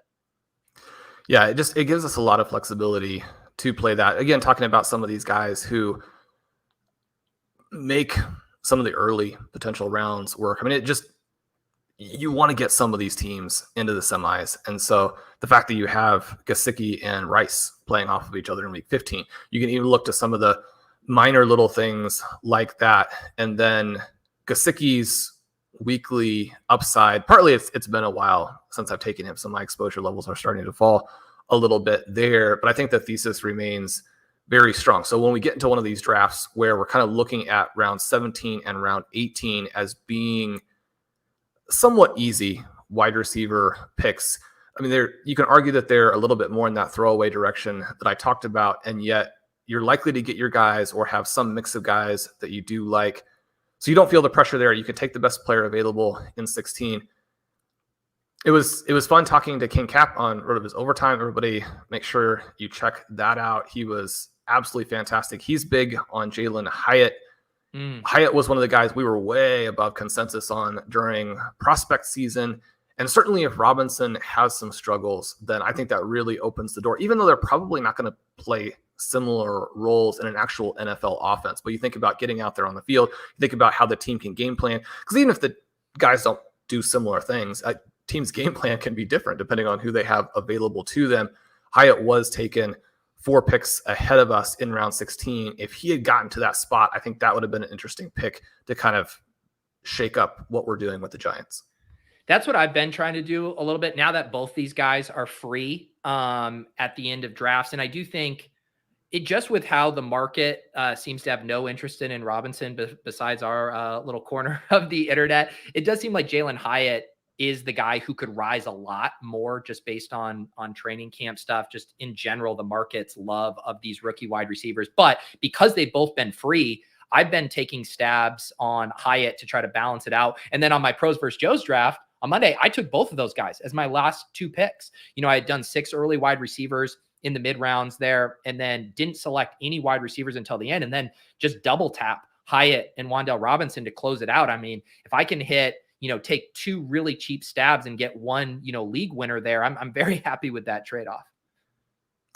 Yeah, both of those guys I think are far, far better than what the fantasy community is currently giving them credit for. So I love that play. So we do lose out on Chase Claypool, but Josh Downs does fall. He's in the mix here at the top of your ranks. You could also play the Justin Ross and build out a Chief stack without Mahomes. But what do you think here? I mean, in a vacuum, I do prefer Ross. I even think that Tutu is kind of interesting as you sort of maybe load up on the Rams element of that we're already kind of in for. But with a team that isn't super... So Shawn, we got quick enough. We got Tutu in there. There we go. We go. I love it. This is how this works. It's the last words that come out of your mouth before the clock expires is who we get. So it was like at the last second, Tutu made a push. It's like, when you go to like a baseball game and they have like one of those automated things and they're doing a race and you're trying to guess which one's going to finish first. That's how I am with those selections. They're kind of ebbing. We're supposed to pick the one that falls down, the one that trips, and then you have shoes flying, you have the costume come off.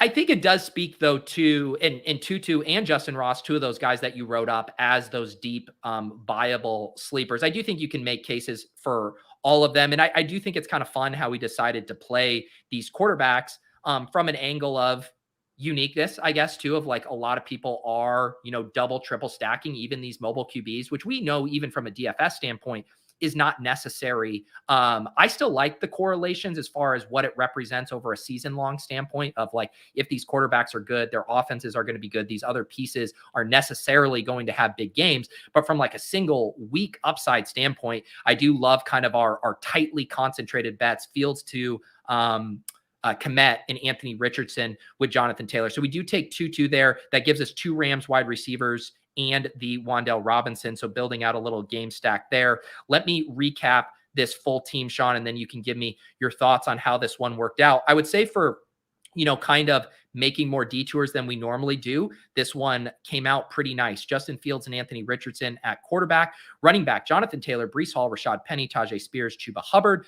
Wide receiver, Cooper Kupp, Brandon Ayuk, Mike Evans, George Pickens, Jacoby Myers, Rashee Rice, Wan'Dale Robinson, Tutu Atwell, and 3 tight ends, Evan Ingram, Cole Kmet, Mike Gesicki. Also wanted to specifically get your thoughts about the Gesicki selection there, because we could have made an argument to maybe get to 9 wide receivers in this build. But how do you feel about how we landed the plane here? I like this mix a little better than going to the 9 wide receivers. I do think the guys we got early are going to score. I do want to bet on Evans and Pickens as being real difference makers after we've selected them. I do want to bet on Jacoby Myers as being somebody who is undervalued by, a round or 2. And then I didn't necessarily want to push us off of it. Obviously, we ran out of time there. I didn't necessarily want to push us off of Josh Downs because there is a potential for him to be good. And you look at his prospect profile, there are some very high highs. There are some meaningful concerns. I don't think that he's a great fit for what Anthony Richardson does well. And yet the flip side of that would be if he is good enough and he shores up some of the issues that Anthony Richardson does have, then suddenly the whole thesis is unlocked. And so if people who want to put Richardson with downs at those prices, I think that makes perfect sense. I do kind of prefer Atwell or Ross, because when I have the mobile QBs, I actually like to stay with only one guy with them and make sure that the exposure to the rest of sort of the NFL landscape stays higher. We're still only working with the 18 picks. We know that there are going to be some injuries, and then your team looks thinner. Now, if you're going to win the whole thing, you probably have to stay healthy. And so maybe you're looking at it more from, if everything works, what do we need? That kind of perspective. But I mean, I want this team to get through in the first place. If you can get this team through, which I think is set up very nicely as both a high floor and a high ceiling type of team, even though it's not the normal team that I draft. But when you think about having an elite QB, having 2 elite running backs, having Cooper Kupp, who could easily be the fantasy MVP, and then 2 upside tight ends with a 3rd very interesting tight end, that positional balance and the upside of the top guys at each position so high. It is a great exercise too, in terms of when you're given a little bit of either a different environment or just some specific different options when you're on the clock, that instead of forcing the reaches to your favorite guys, that is the time where you want to build a little bit of a different team. Yeah, I think this one, I was just checking like a quick scan of kind of like our ADP values. And sometimes what happens in our avalanche rooms, right, is like we are having to reach big time on wide receivers to catch up while kind of scooping up some pretty big running back fallers. When you look at our ADPs, we kind of decided to play the flat ranges of the board more in line with how the market was, and getting to Fields, getting to Ingram where we normally don't. And then you look through our whole overall thing, and it's like, we didn't really get any big discounts anywhere. I think you could maybe argue Evans and Pickens at ADP represent some kind of discount in these rooms. But it is interesting to me that instead of like offsetting big ADP reaches with ADP values, we were pretty in line with kind of ADP on this specific draft. And kind of going back even to the very first decision with Christian McCaffrey, I think that he is more fun to select in rooms where it's going to be easier to get Terry McLaurin and Jahan Dotson off of him than it would be in this. And so if we had taken McCaffrey at the 103, which I mean, I more or less have McCaffrey and Kupp identical in my ranks, then you're still looking at Jonathan Taylor and Breece Hall. Now, if we had done like a pure, true, hyper fragile team, that would have also been very fun. There are ways that we can do that. And you could easily see scenarios in which that wins the whole thing.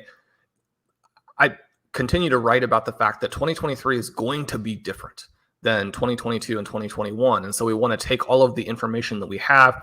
You want to check out the Roster Construction Explorer, the Advanced Rate Explorer, understand the history, understand what has worked, but also know that you can make some fun tactical decisions that are specifically targeted to the current ADP environment, to what you think sets up with your specific player targets. Make sure you're playing through those things as well. Hyperfragile could definitely be the way that wins it. At the same time, just having those 2 guys there with Cooper Kupp does give you so much more flexibility as you go forward.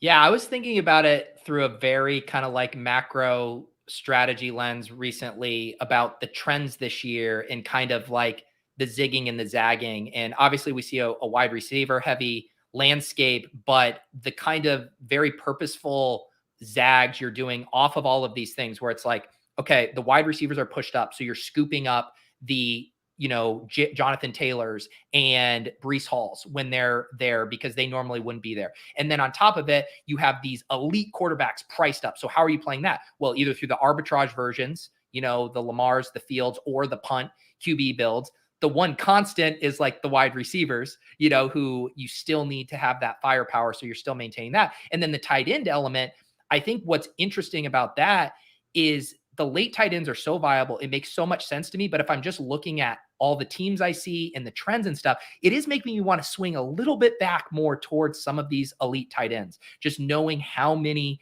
late 3 and late tight ends there are out there in builds, and even people pushing 4 tight end builds. So that was my only thing, is I think about the puzzle pieces of the meta, the trends of like, how are the ways to combat these, or ways the field might be undervaluing an element. And I've started to think, man, I want to get more of these elite tight ends, because it is really tough to pull it off when you know what's waiting for you at the end of the draft. When you're looking at the elite tight end, and I completely agree with that, because I think the elite tight ends are actually going to struggle some in playoff advance rate. Now, struggle only from the perspective of being slightly under, not significantly under. But then you look at the teams that are going to advance to the finals and score really well in the finals. You wouldn't be surprised if those advance rates just skyrocket and you're still kind of hammering the field in terms of getting to the rounds you most want to get to with those guys. For me, the latent 3, or even kind of the mixed 3 that we did today, is heavily predicated on the idea that you are taking some guys that you think have massive single week upside. And certainly an Evan Ingram would fit into that. Whether or not Kmet and Gesicki fit is a little bit more of an open question, but I'm very high on the tight ends that I'm taking late. I'm not simply trying to do a volume move where I'm thinking, okay, I'm going to get lucky and cover this with some shot weeks. I'm looking at it from a full season perspective and thinking, these guys could actually score very well. Now, does very well, again, get you into the finals? That's where it pushes you back. So the question that I had before I went off talking about those tight ends was, when you're making that selection, do you like to do it on teams that also have a running back detour, and even the 2, where you're going to get 2 anchor guys, not necessarily at the 2-3, but in those first 5 rounds somewhere, you're going to potentially have that elite QB. Are you comfortable with all 3 of those things? And then being enough weaker at wide receiver that you are having to, go through and select guys like a Rashee Rice, where, we got him at ADP today, which I think is actually going to be a huge ADP win. And so he will be somebody that I think is a win there. But when you're taking Rashee Rice, it's very much sort of a contingency-based pick. It's not putting someone onto your team where you're thinking, this guy is going to lead my team and it's going to be a consistent, and not consistent, and he's going to be in the lineup every week, but is going to score a ton of points for me. Yeah, I think to answer your question there, it is, and I know it's like the thing there, we always say it's context, it's individual draft room, but thinking through, because obviously you'd like to accomplish all those objectives: elite wide receiver, 2 anchor running backs that are mispriced, the elite tight end, the elite quarterback, get the stacks. Of course, we want it all.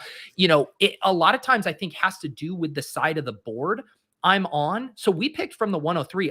In a lot of rooms, you will get Pitts now falling back all the way to, pick 70 here. And so sometimes I'm like, this is a really good time to get my Pitts exposure. And I think you and I even briefly talked about it. Like if Pitts came back, even having 2 running backs, even having Fields, maybe I would be like, can we take back that Fields pick and do Pitts, because now he fell and that's a detour. But the more, I think what it comes down to is, do I feel good about some of those selections when I reverse engineer the draft, that I'm not going to be fully shut out, that I'm not going to be panicking and reaching just to accomplish a structural goal? With Fields, I had in my back pocket, like, yes, Mooney could be there for us, Claypool. We don't end up getting those guys. Same thing with when we take Richardson, but I am kind of trying to reverse engineer that. It's why I even like, you have all those Chiefs wide receivers there. So if you have a Cincy thing, that gives you an outlet. The Giants now, all those wide receivers are free, not to mention some Rams correlation pieces. So when I'm like willing to really push it and make those extra detours, I just want to make sure